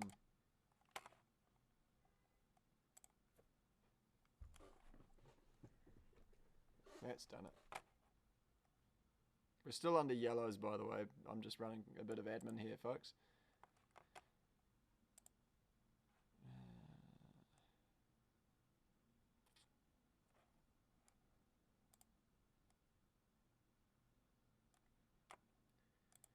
Screen. Process. I'm going to have to fucking write an endorsement manually, which is a pain in the ass. Ugh.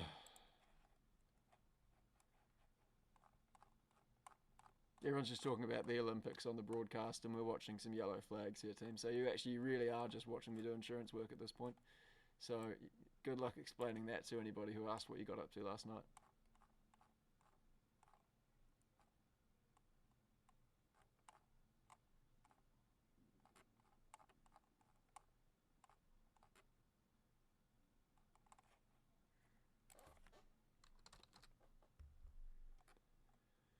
Oh, why are you on the fucking PDF format? Why don't you just fucking make my life easy once?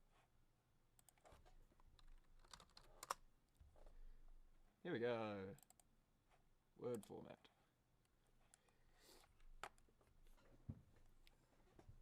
So we see Lundgaard's pit crew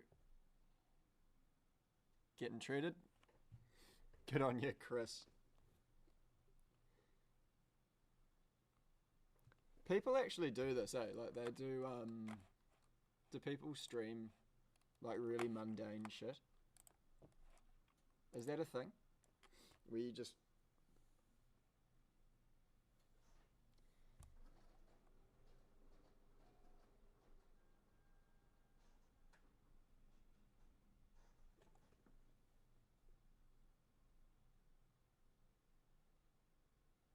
ASMR work with me. Interesting. So yeah, people do actually just stream their entire day. Unfortunately, with GDPR laws, I don't think the FCA would love me streaming a full day's work. But I'm sure they're fine with me just doing a little bit of admin as long as I keep names suppressed.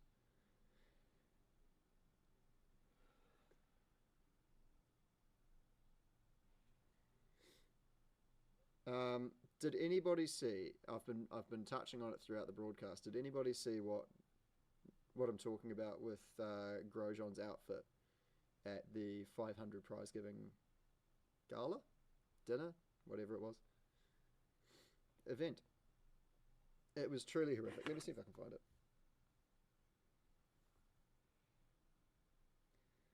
Roman Grosjean. Indy 500.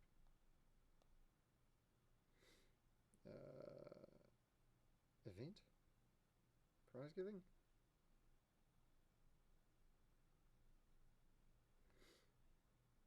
Power's got a pen, and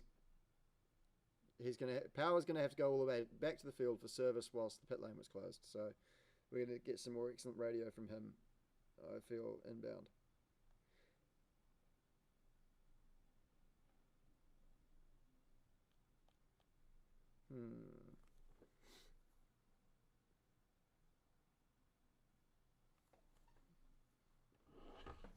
Something has just slid in my... what was that noise?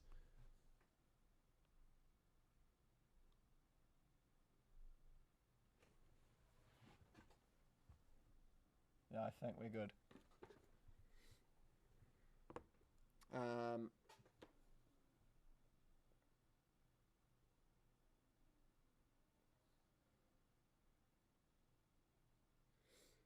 So a bit of commentary there for back and forth with Kyle Kirkwood's pit about going early. They are dropping the green flag in the name of the Lord for absolutely no reason whatsoever. Yeah, they're getting going early. I'd be across that. I haven't seen any. Why are people? Stop reacting in the chat!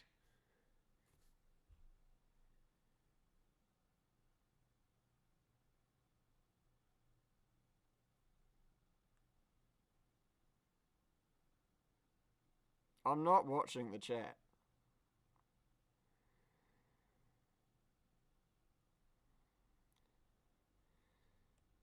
Alright. Lungard's up our ass again, and he's just such a criminal.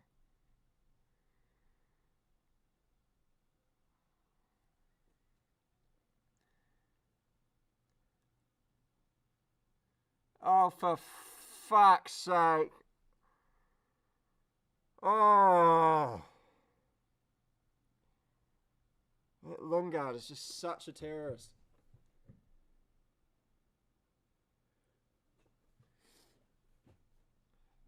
Oh, for fuck's sake.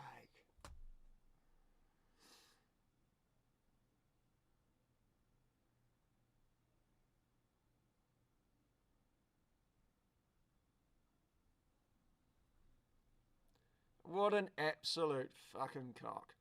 Like, Jesus Christ.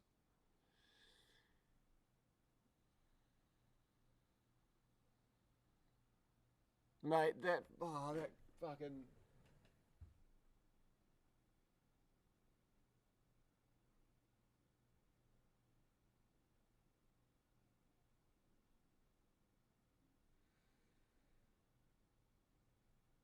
Oh. Fuck! Right, we're back under yellow. And we're back in fucking P20. Jesus Christ.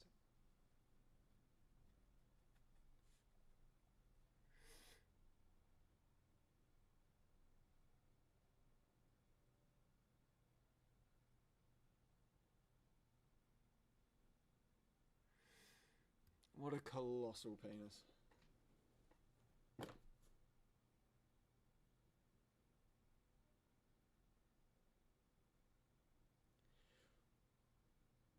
Oh, I've got Tom Gamer on me here saying that there was nothing that Christian Lundgaard could have done to avoid that, which is really ignited rage within me.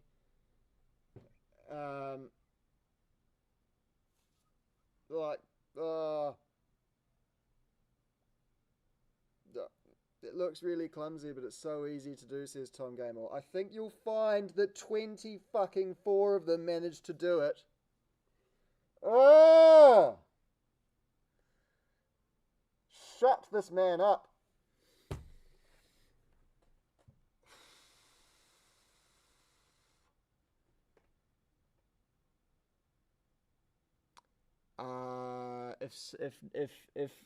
If people could do us a favor and not answer Trix's question there, I'd appreciate that. I might tweet, yeah, that's a good point, Jacob. I might just tweet at Tom Game or F1. Shut the fuck up. You don't know what you're talking about. You complete donkey. Has he ever been to an IndyCar race? Sorry.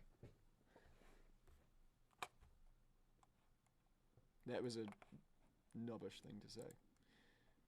But has he even been to an IndyCar race? I doubt it.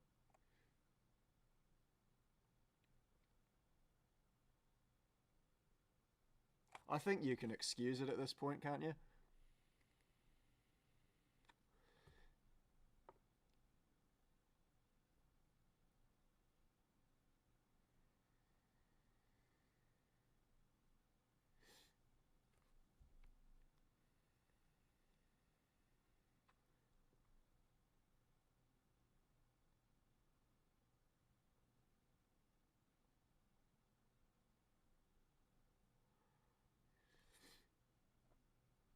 What flavour is that? This is actually this is a lovely aloe watermelon.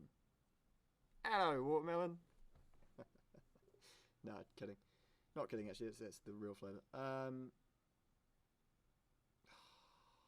Going through it right now, team. I'm going through it. So we've already had to. Oh, I can't. Why are you making me watch it over and over again? Oh. That was not the route to take, Marcus.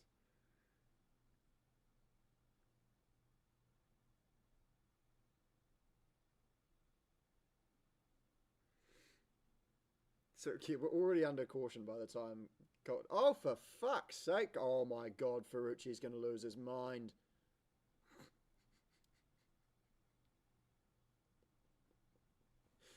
Oh, okay, maybe it was worth it just for that.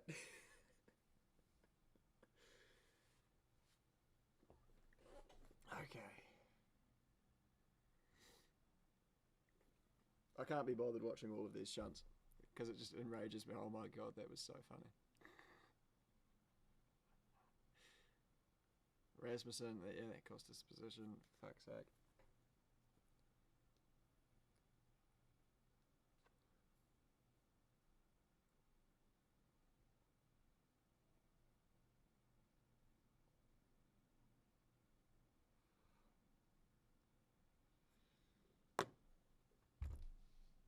I'm having a rough evening.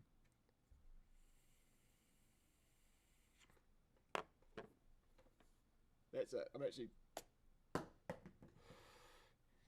It's a horrible habit. I shouldn't be doing that on stream. I don't even do it all the time.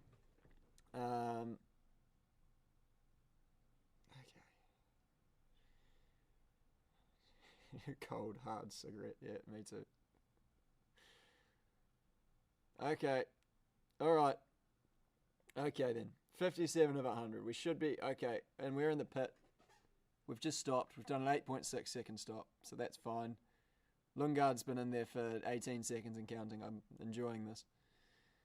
But, I mean, he's still going to start right beside us. And honestly, he's such a terrorist.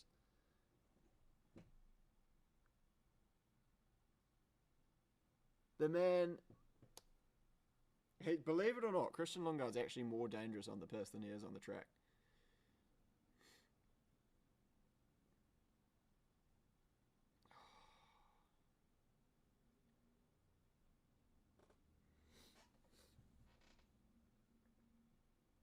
Oh, well, I mean, look, anything can still happen from here. We've absolutely yo-yoed up and down this field about 2 or 3 times already, and we're only on lap 58 with 40 still to run, essentially, by the time we go green.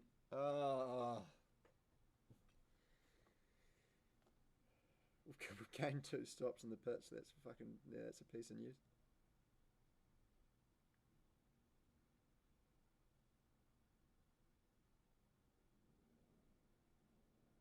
Dixon stopped? Oh.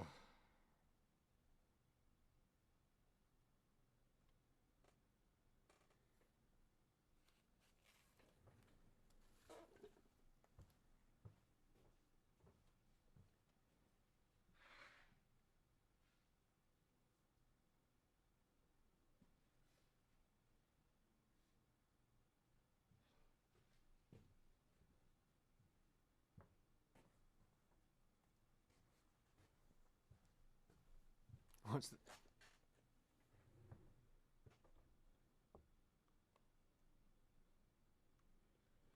what's the point in going out? Says Romain Grosjean, the championship is done for you, and he says, mate, the championship was done for you by the time you stepped into that wagon. So let's not get too critical.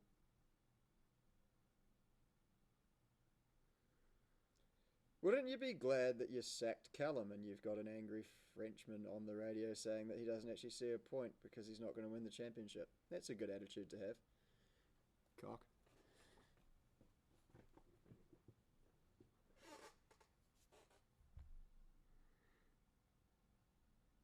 If Grosjean's qualm is that he's not in a position to win the championship, it begs the question as to the relevance of the last 15 years of his career. So yeah, interesting comments there coming from the 77.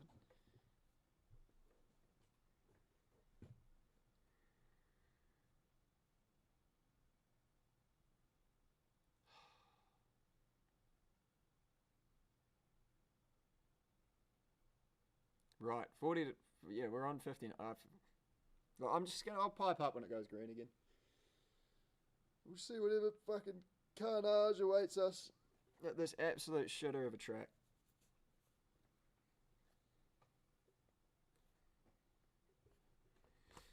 I'm going to fucking work on this endorsement.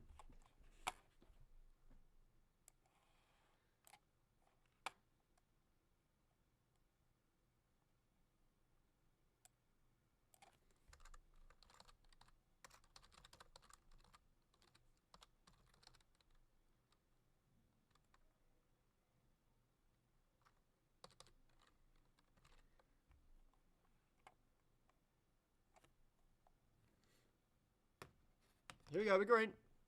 Green flag. And they've gone absolutely early as the rising sun again.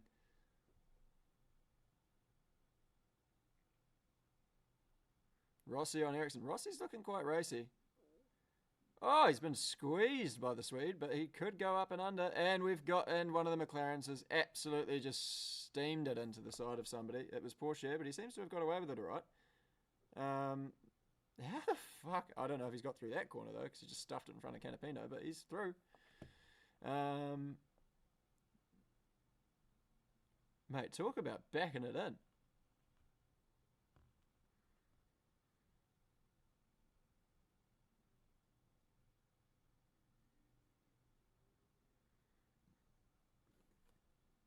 Drive-through penalty for Newgarden. Just coming in over the radio, so that's good.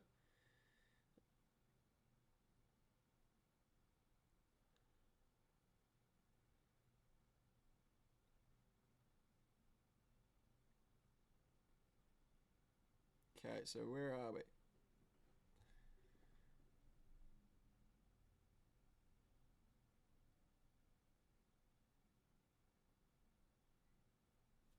Lundgaard's got to stop and go. Feels appropriate.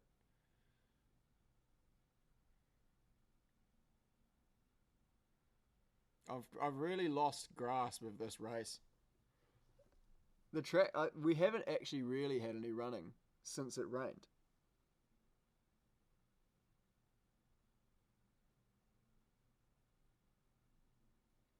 Additional penalty for Ocon. Comments in the chat. What do we all think about that Ocon situation? So, Porsche's absolutely got away with attempted murder there. Oh my god. He can never go to Argentina. He'll be killed to death if he steps foot in Argentina. To Porsche. So, travel restrictions as a result of an overtake, but worth it.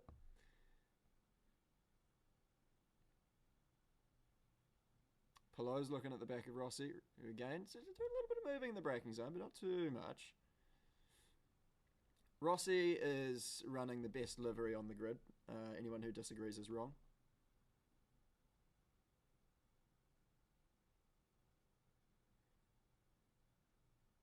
As we ride on board Rosenquist.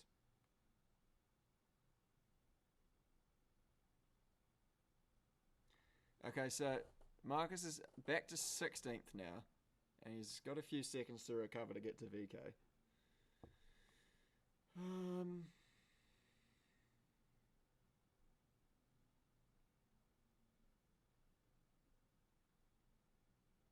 Okay, so apparently we're now in the window for the top 12 to make their last pit stop. So do with that information what you will. Thing is, if we can get through 4 laps, we can, like, it gets boring quite fast.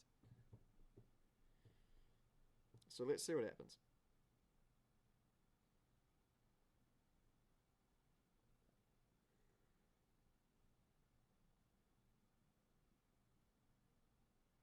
Right, oh, okay.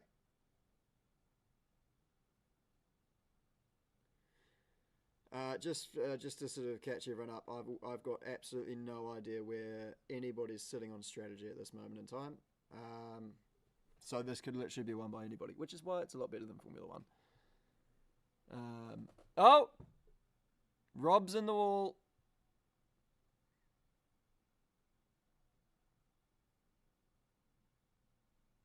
Caution's come out. Car's still running. He's going to get that thing going. Can he get it back in first gear? Come on, Stingray. Get it back in gear.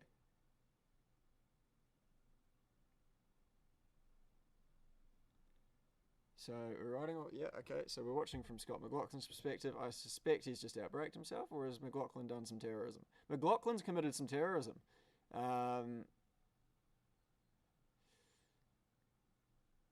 Yeah, that's a penalty for me. You can't hit someone and put them in the wall. Apparently McLaughlin's a lap down anyway, we're just hearing in our ears, so that doesn't that's a shame for old Stingray Rob, who's actually, by the way, hilarious. I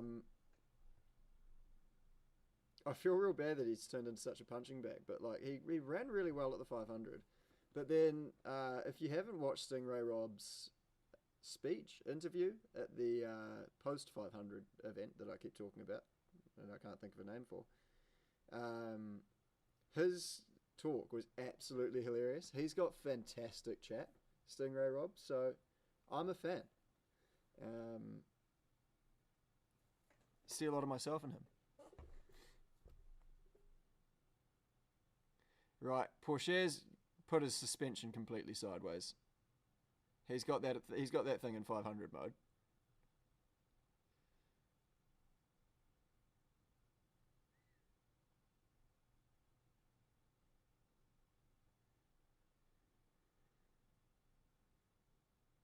Okay, so we're 50, which actually isn't even that bad.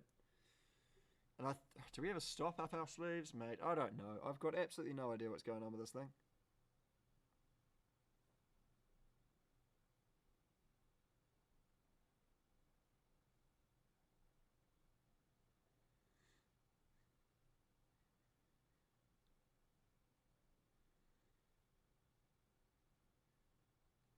Apparently we're P3 now.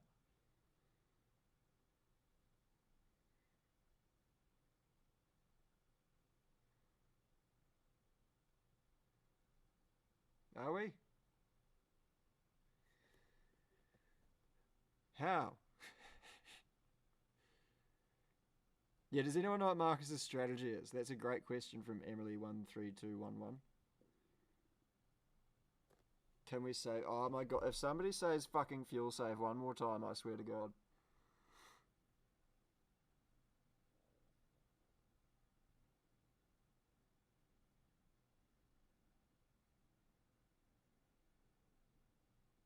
Right, so it's Ganassi 1, 2, 3 through the pit lane. No, Pelot's in as well. So it's Ganassi 1, 2. Okay, this is going to send my heart rate astronomical. Marcus is trying to save fuel. Fantastic. I love it when Marcus is trying to save fuel.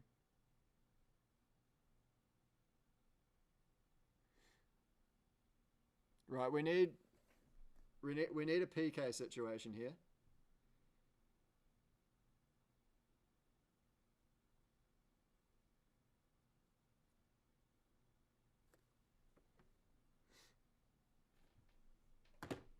Okay, so, right, here's the situation. I've been on I can't even get my words out. I've been aboard an emotional roller coaster for the better part of an hour and 45 minutes now. And it's culminated in, so far, we're on lap 66 of 100, and my childhood hero is ahead of my best friend, leading the field. They might need to fuel save, they might not. Look, it's a fun boat, but it's stressful.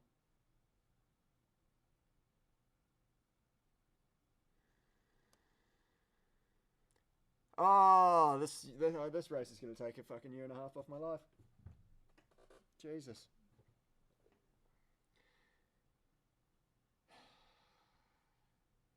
Right, you all know where I am in case I actually have a heart attack. So if I do have what might be a world first heart attack live on Twitch. There are people I believe in the chat that know exactly where I am. So if you could just keep across that.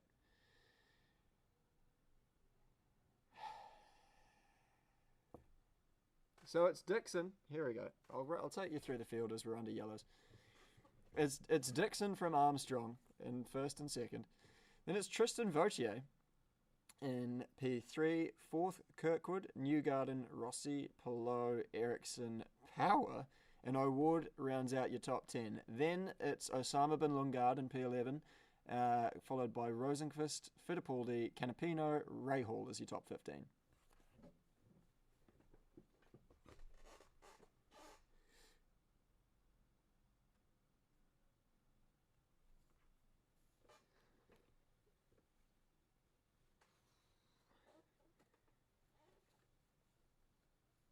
Don't judge me.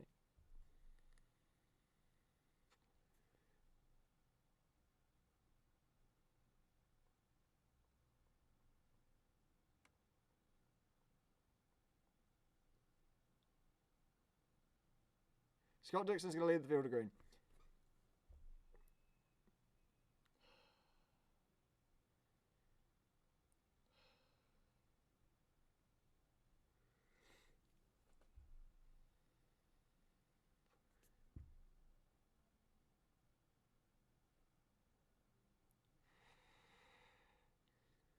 Are they talking about Simone Biles? I think she's married to an NFL player now.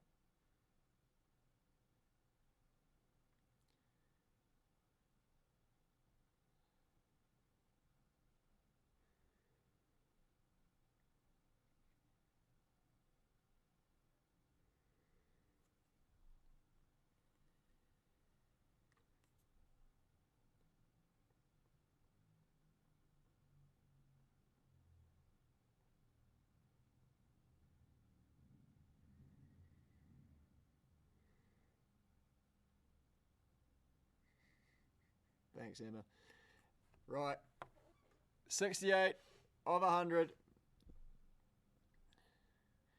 Hurd is right behind Dixon, so we've got some padding. And is that Lundqvist behind us? Also a lap down? If he commits any acts of terrorism, I swear to God, you might actually... I don't know what you'll witness.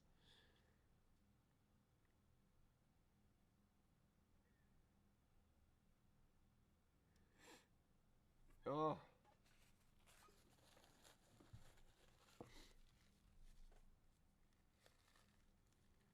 Got an itchy nose and I don't want to do it with my hands on stream. I'm sorry.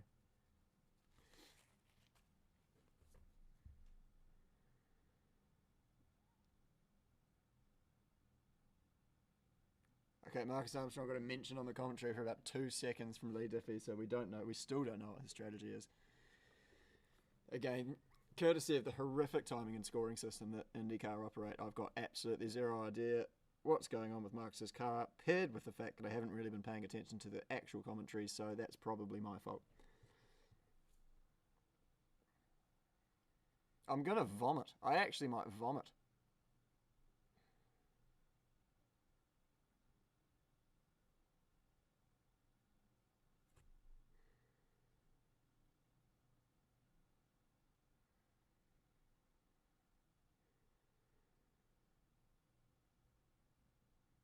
Right. Dixon's bunching the field up, which I absolutely hate from him.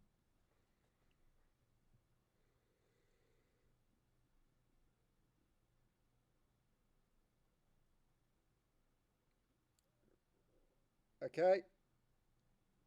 With relatively safety I can't even speak. With relative safety, we take the green flag. Oh, and we're through turn 1. And Newgarden and Palou are not. Shit! This is not good for my bet. Caution. Caution. It's 2 championship protagonists.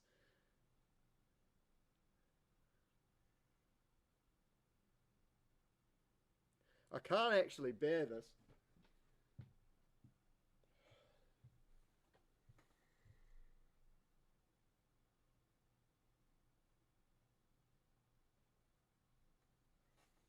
Guys, I haven't lost the 10 quid yet because I think Herd is a lap down.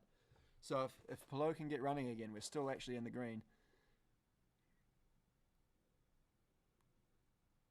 So yeah, they've actually both cocked up there.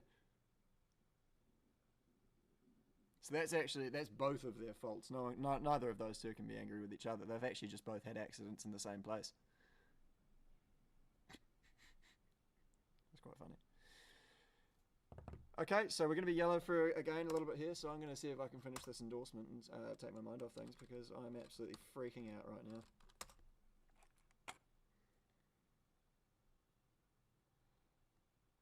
Oh, just nobody's safe.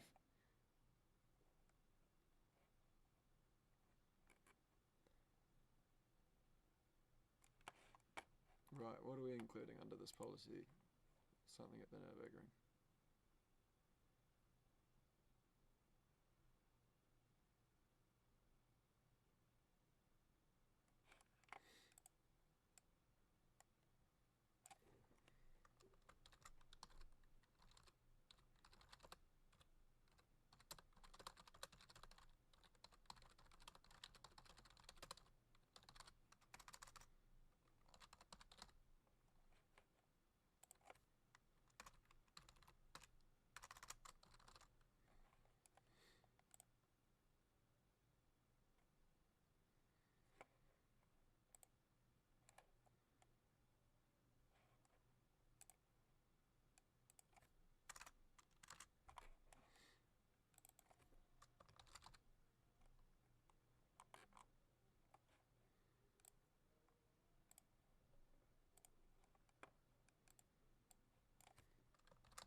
I don't think I've eaten today.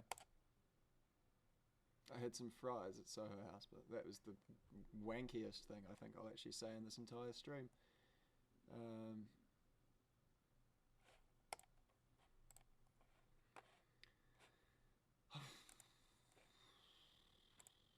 Anyone got the cold sweats yet? I know I do. But huge news, guys. I actually might finish this piece of work, having started it 72 laps ago.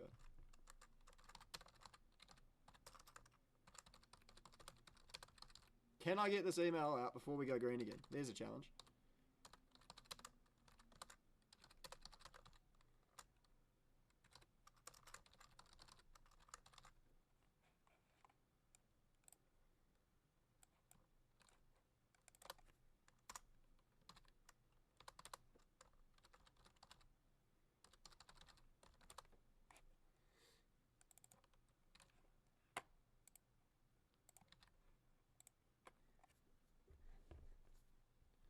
So talking to Dixon and Kirkwood's engineers, seeing if they're any good on fuel.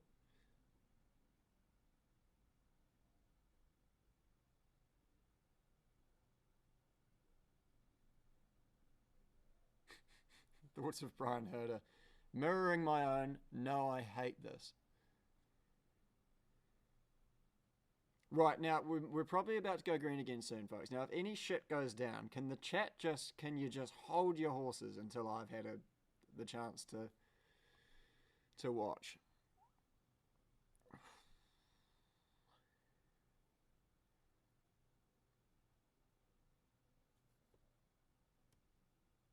Pulses through the roof. And I've sent that endorsement off. So thank God for that. We've achieved something today here, folks.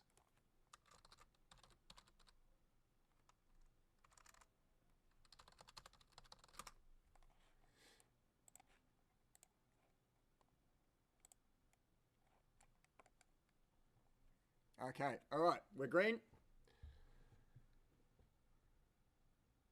Again, oh, we're relative. We have with some safety, but not a lot. We charge down towards turn 1.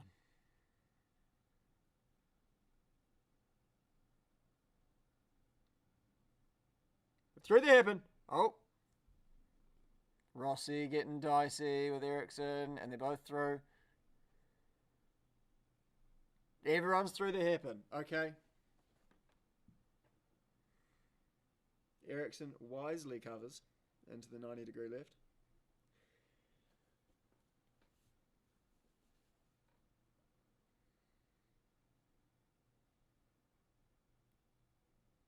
Kirkwood looking to put a move on Lundqvist, who's a lap down, by the way. Oh.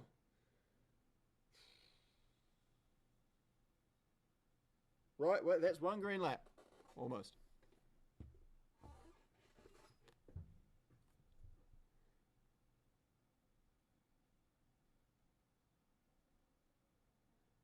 Shut up, Lee Diffie.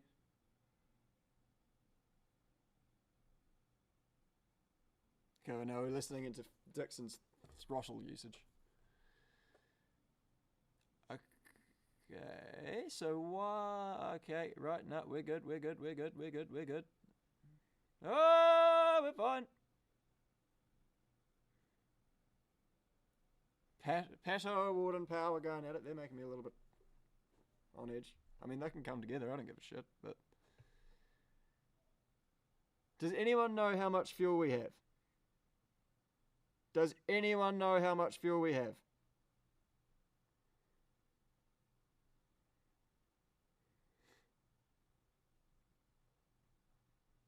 We both pitted on lap 56. We're in the same boat as Dixon, which is somewhat terrifying because...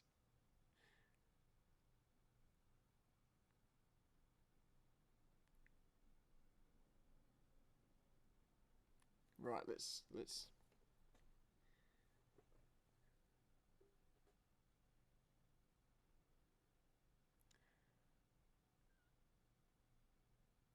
Okay, we're getting defensive. Kirkwood's looking around the outside. We've held him off. It's fine. Please don't get us into that 90-degree left and put us into the wall, because I can literally see that coming from so far out. Thank God.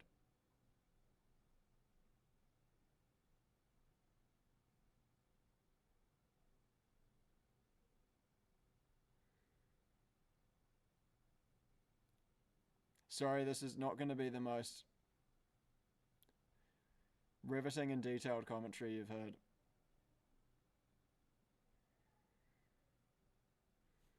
We've got a decent amount of push to pass on board.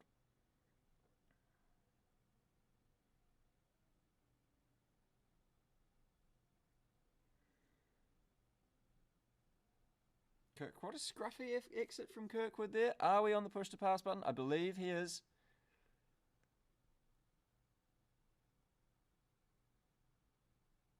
Yeah, he tried to sell the dummy. Marcus wasn't buying anything though. Good on you, boy.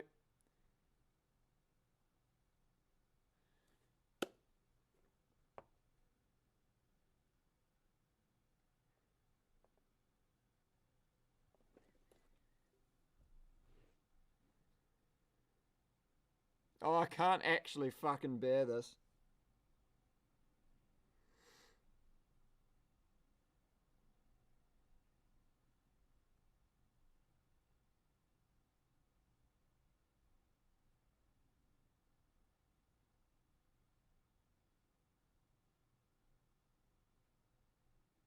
I'm not enjoying this.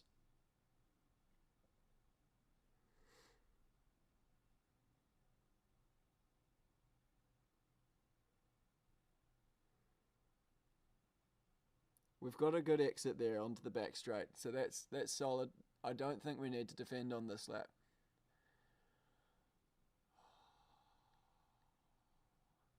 The problem is when you don't need to defend, it's just an invitation for terrorism. Paddle Award at the top of his rev range, eases up, through on power, a little bit of tiny bit of contact. Nice move.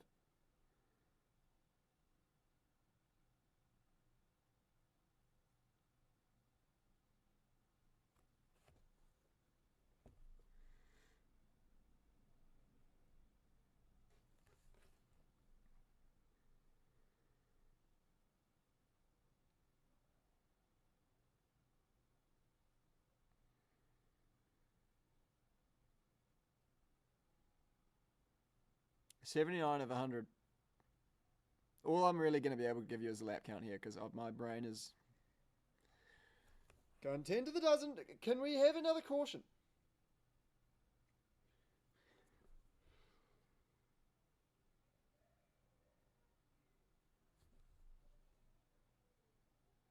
Again, we defend from Kirkwood. Can you just fuck off, Kyle?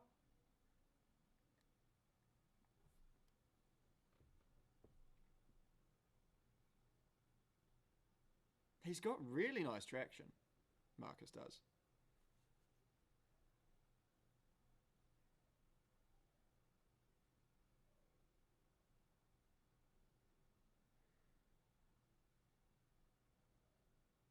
Can we have a caution, please?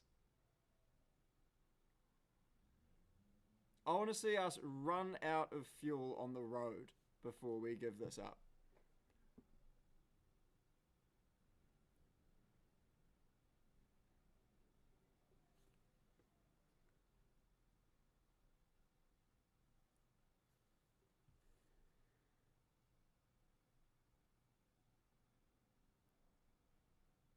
Okay, Dixon's not really saving that much gas.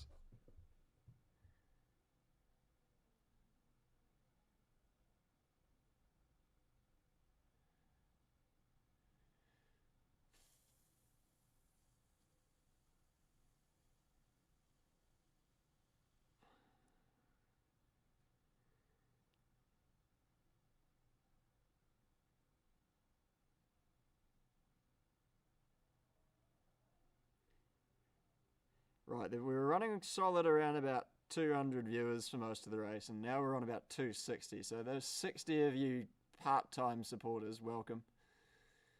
I know why you're here.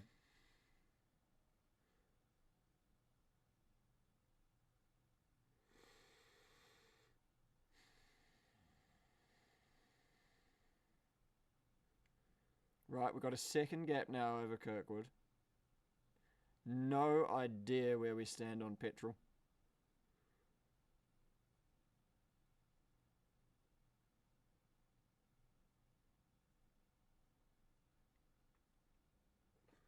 So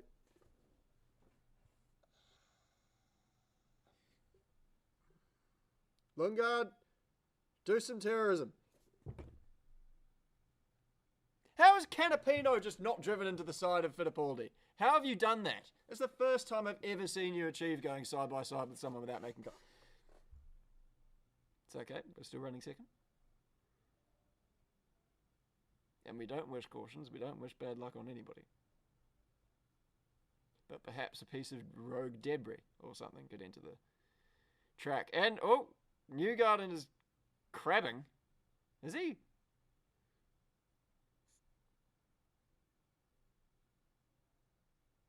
Oh, he's got a puncture. Left rear.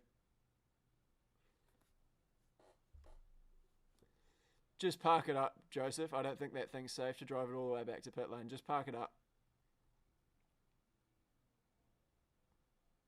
Just park it up, mate. Just, that thing's going no further. Just park it up. As Ericsson's through on Lundqvist, who was a lap down.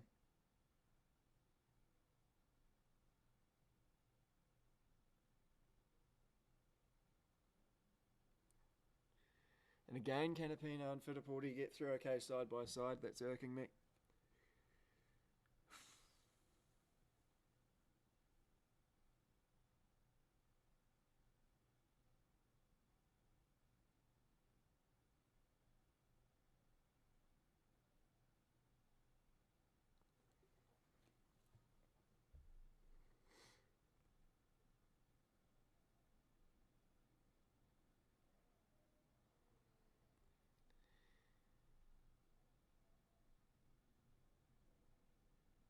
New Gardens boxed. Like a madman, he's driven it back to the pit lane. He shouldn't have done that. So, what has actually happened to him? Oh, he drove into the side of the concrete. Oh, it's a toe link, it's not a puncture. Whoa. Yeah, get rid of that sponsor off New Gardens car. That thing's gone no good this weekend.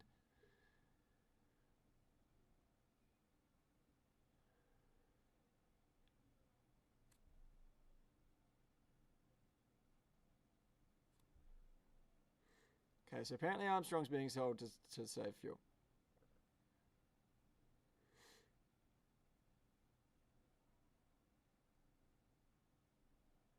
They're telling Marcus Armstrong he's hitting the number. I'm not going to allow that piece of information to excite me visibly.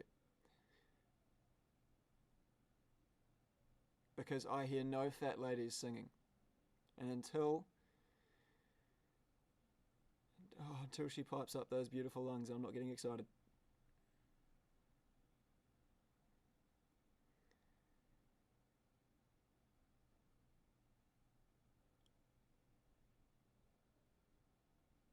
Shut up, Lee Diffie! God damn it, Lee Diffie, shut up! Shut up, we all know he's looking at his first podium. We don't need you coming in here with your fucking Australian accent fucking ruining things. Some terrorism! They get through. Was that O'Ward? Or was that could have even been, I tell you what. That could have even been Porsche. It was too, that was. That wasn't terrorism from Porsche, that was just a nice move. Oh, I'm fucking freaking out. I actually might vomit. I genuinely might vomit.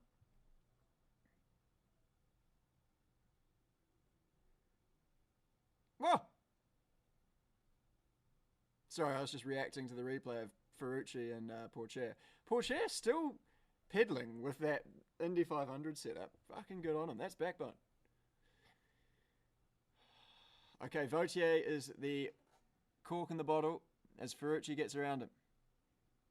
But that's only for P11. Oh! No, we're fine. Porsche. Porsche is going around the outside of people. Okay.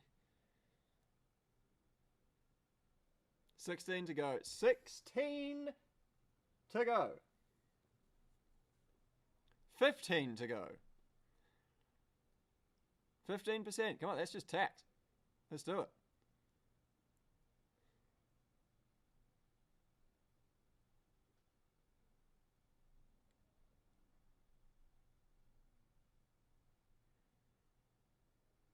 I'm not calm right now, folks. As a bug tragically loses its life, courtesy of Marcus Ericsson's onboard camera.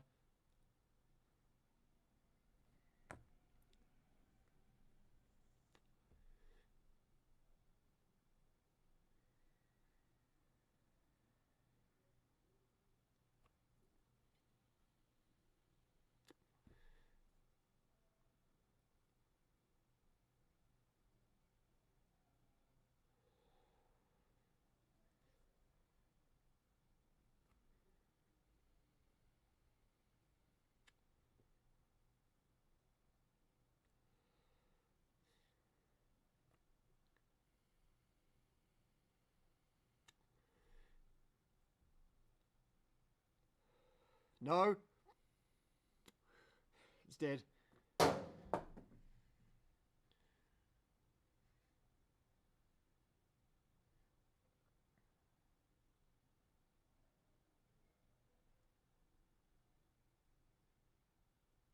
$14 to go.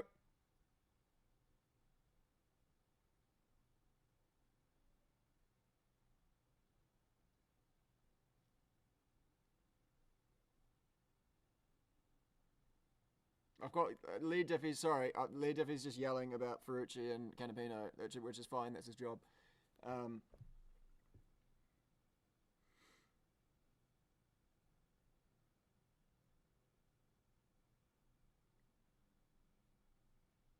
You've actually, in P10, 12, and P10, 11 and 12, you've got some serious terrorists today.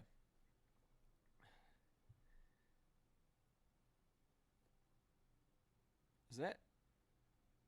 Canapino got a little bit loose, and that's why he's now finding himself in this situation. Just ahead of Ferrucci with 13 to go, with 3 seconds off the back of Dixon. We're 2 seconds up the road from Kirkwood, and I still might throw up.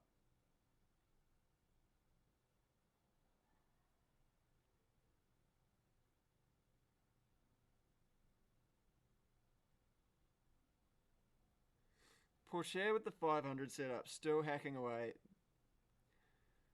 That's great stuff.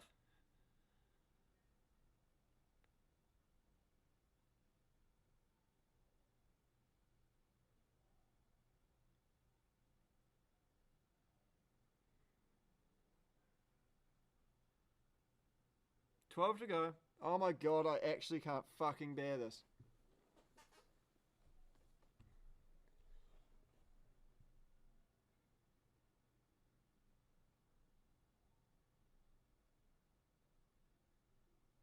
New Gardens in the box.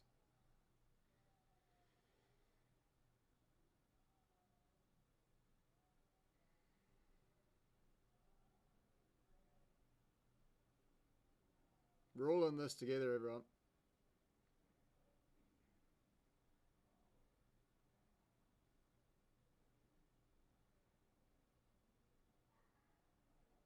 Okay, Ericsson's now through on Kirkwood. He's going to have a go. Now. Okay, 12 to go. Ericsson looks like he's actually got a couple of bags of pace, so that rattles me slightly. The only saving grace in that is that I know that the two Markai are actually really good mates, so he shouldn't commit any acts of terrorism upon the number 11. I say shouldn't. He's had a bad year and he might be really, really desperate for a result, so I say shouldn't with some confidence. 11 to go.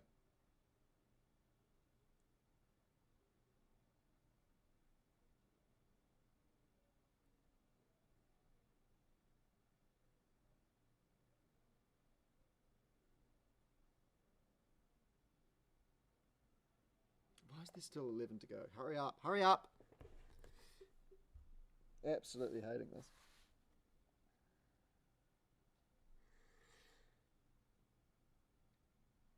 Marcus is now only 2 seconds behind Scott Dixon. 1.8 seconds behind Scott Dixon. Can somebody give me a fuel update? Can somebody can they just broadcast a radio message that says, hey, Marcus, we fucked up. You've got too much fuel now. Push on.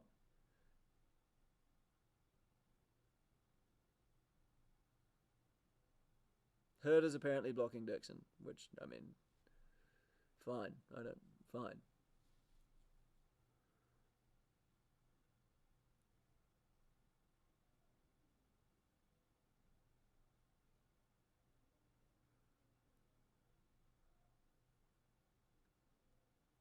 That was a real soft overtake on Kirkwood.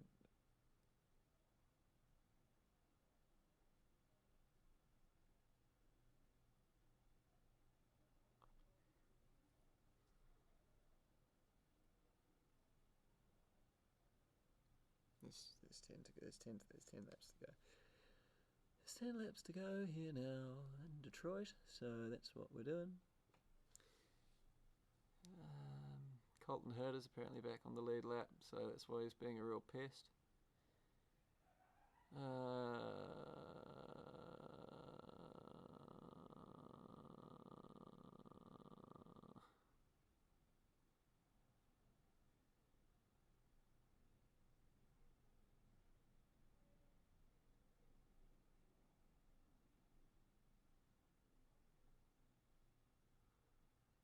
Oh my god. Ericsson, mate, you've had a fucking shocker of a year. Just be real happy with the P3, yeah?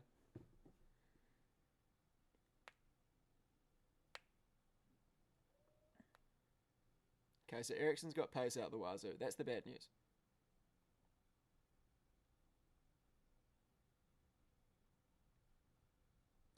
I feel physically sick.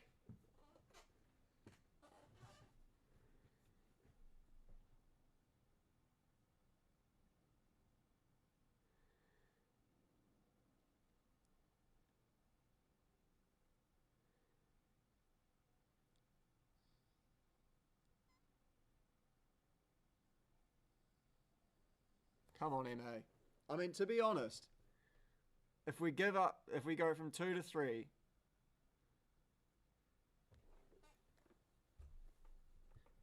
oh, Ericsson's gone quite long.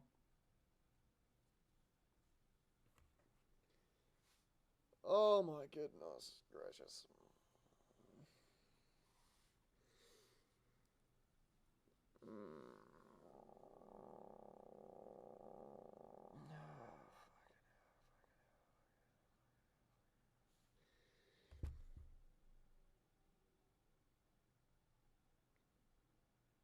Come on, MA.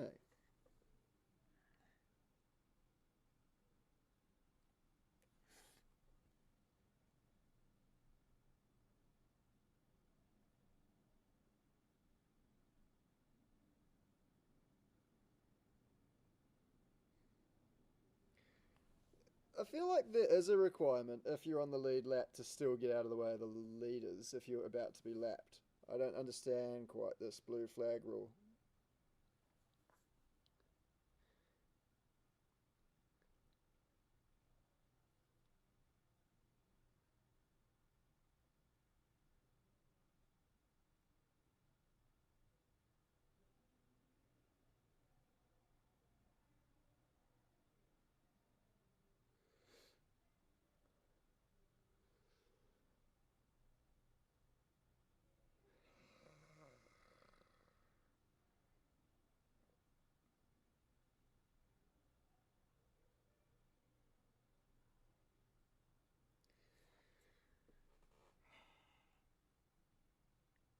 Oh my god. Okay, so alright, so it's six to go. Let's see how they come onto the straight. Our exits have been relatively decent. Okay, so we've still got a little bit of margin. Oh my god, I think Ericsson is close enough, but if we block.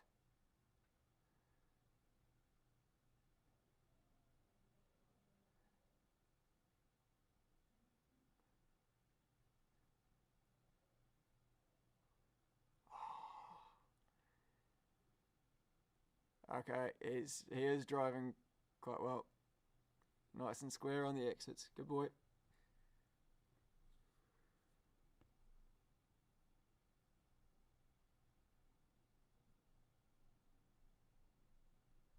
All I can hear is Lee Diffie at this point. I can't actually watch this. Oh! Why did the vape have to die? Ah! Ericsson just had a look.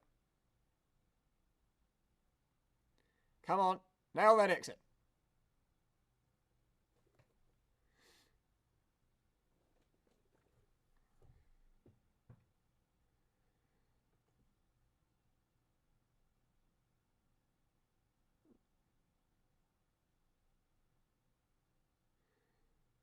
Ah, why are we so sideways coming out of the hairpin? Look out for your tyres, man! Dixon's through. Right, now Herta, fuck off. Fuck off.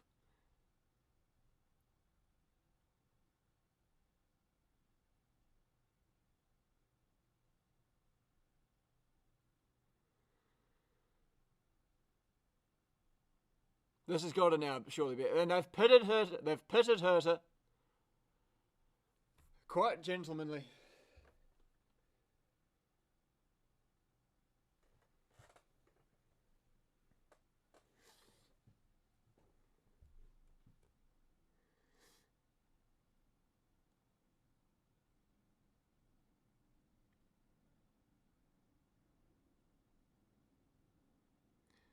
We're still running P2. Run the pole line, son. Run the pole line. 4 to go. I have no idea where we are on fuel.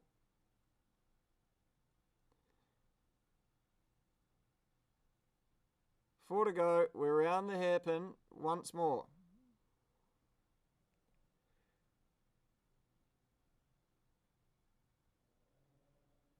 We've moved on to physically shaking.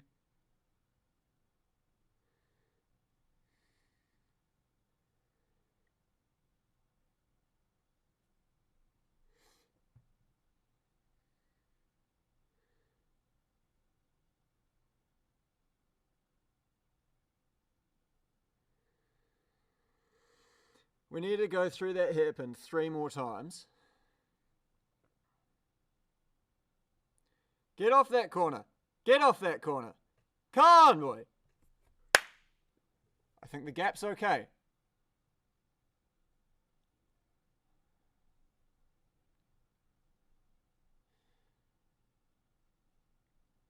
Okay, we're watching Lundgaard. Okay, he's on the back of Rossi. Nothing's happened. How did we fare? Did we get through the hairpin? I believe we did. We still hold a half-second advantage. We only need to go through that hairpin twice more now. And thank God I haven't eaten anything today, otherwise I might be getting a second look at it.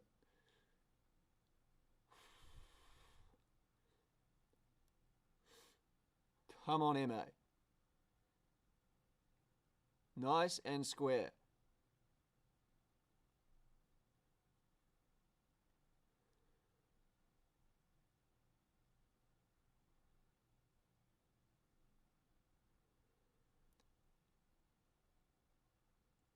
Okay, and that was probably Ericsson's best exit. But the gap looks smaller.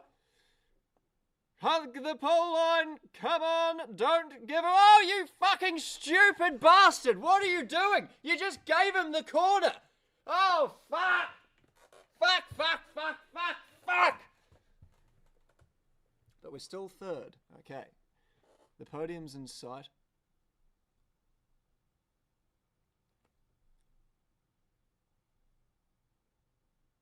The podium is still real.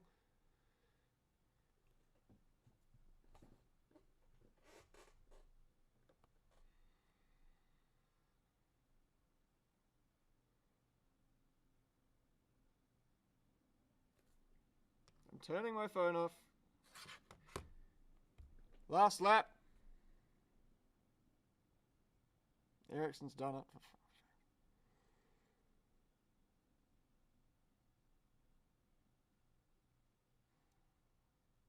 Okay, chat, if he's done it, let me know.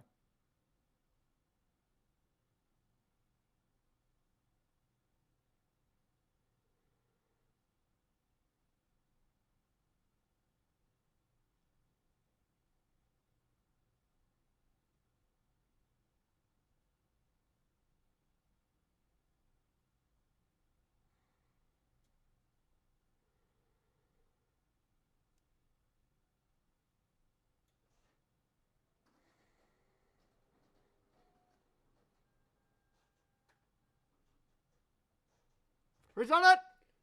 We've done it! Podium! P3! We've done it! We're on the podium! And it's a Dixon win as well! Come and have it! Come and have it! Oh! Yes! Yes! Oh, yes! Oh, yes! Oh, pain and misery! The days are over! We're on the podium! Scott's won! What a day! What a fucking day!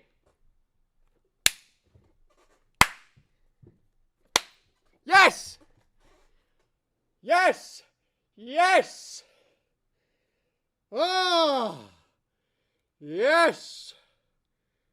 It's not the 1-2 we wanted, but it's the maiden podium, and it's win number fucking heaps for Scott Dixon. Fuck yes! What a day! What a day! Oh, Alexa, put your hands up for Detroit.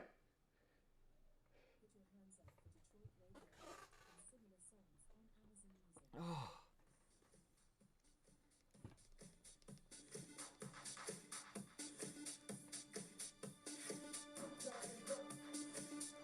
He's stopped on the road. We've run out of fuel. Is that going to be a problem?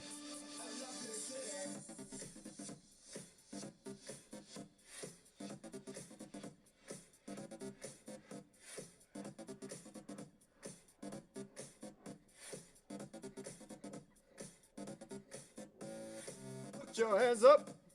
Put your hands up. Put your hands up. Put your hands up for Detroit.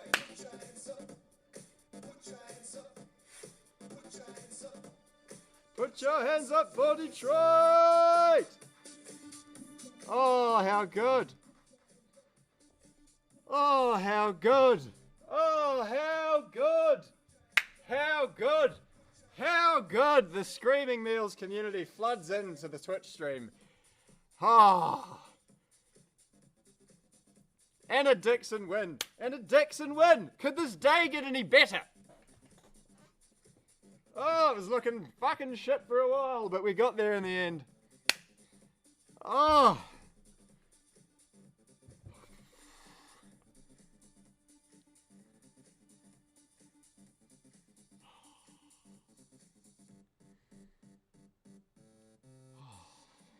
Vindication.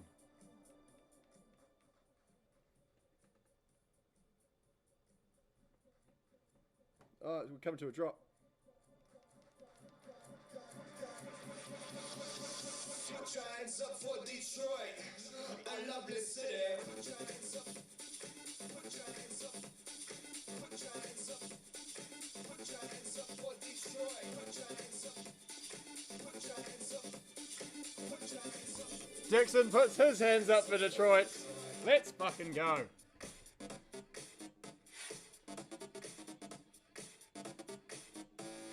Put your hands up. Put your hands up. Put your hands up. Oh, big shout out, Angela Cullen. We couldn't have done it without you.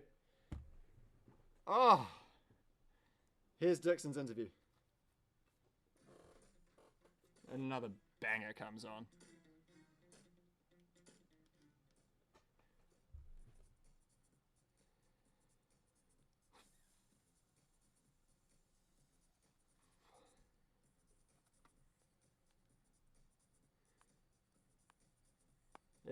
Requests for Novalak's input.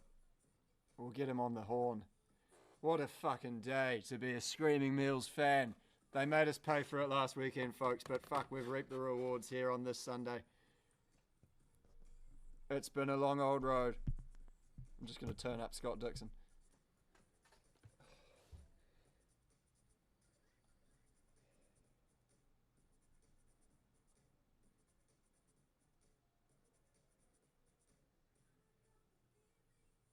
Oh no! It stopped my fucking stream. No! The phone! Oh, hang on. I actually don't want this. Speaker? Mate, how good? Yeah, quick question though. Yeah, you're on stream, by the way, before you ask that quick question. Yeah, since Marcus didn't make it back to the pits. I think we're fine. I think that happens all the time. And if it's not fine, then we did it on track and fuck him. Yeah, no, fair play. Yeah. How fucking good, huh? Dixon yet again. Oh, mate, it's vintage. Head and shoulders above everybody else, which is kind of funny. Yeah. He is the GOAT. Not 5 miles. Indy, like, to be fair, I'm going to upset some fans here live on stream, but not the IndyCar GOAT. He is the greatest racing driver to ever live. I'm not going far, but I am. you're a king. I am. It's kind of normal. Lewis Hamilton can return that knighthood as far as I'm concerned. I've got to go pack my bag for the race, so Alrighty, mate. Well, I'll catch you tomorrow. yeah, see you later. Ciao. Thoughts of Novalak there. If you don't agree that Scott Dixon's the greatest racing driver to ever live, then you can absolutely go fuck yourselves. Winning that many races in a one-make championship is so much more impressive than winning 100 Grand Prix in a Mercedes. Let's face it. It just is.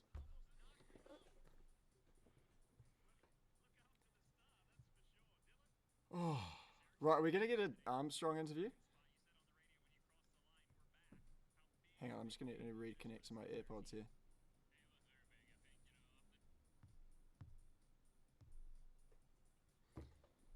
Okay.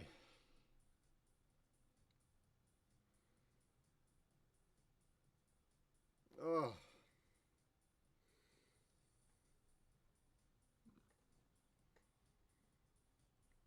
Hair's probably still coming into the pits.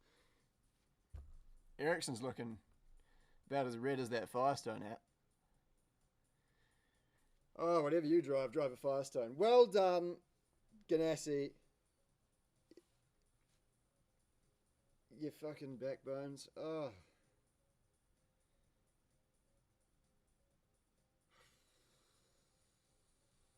Fucking finally where we should be. Who the fuck wants to speak to Kyle Kirkwood? Get Armstrong on the show.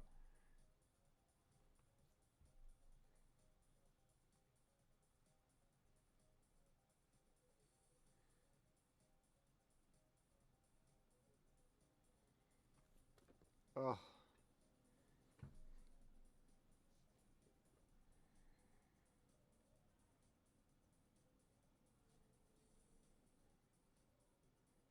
Alright, well, it looks like we might be waiting around a while for a Marcus Armstrong interview.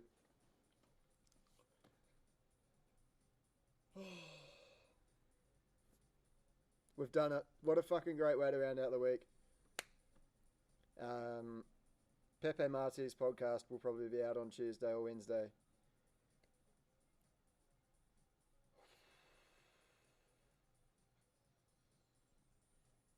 That's it. That's fucking grouse. Well, thanks everyone for joining me for that. Oh, there he is. For that. It's a hug from Dario. Oh.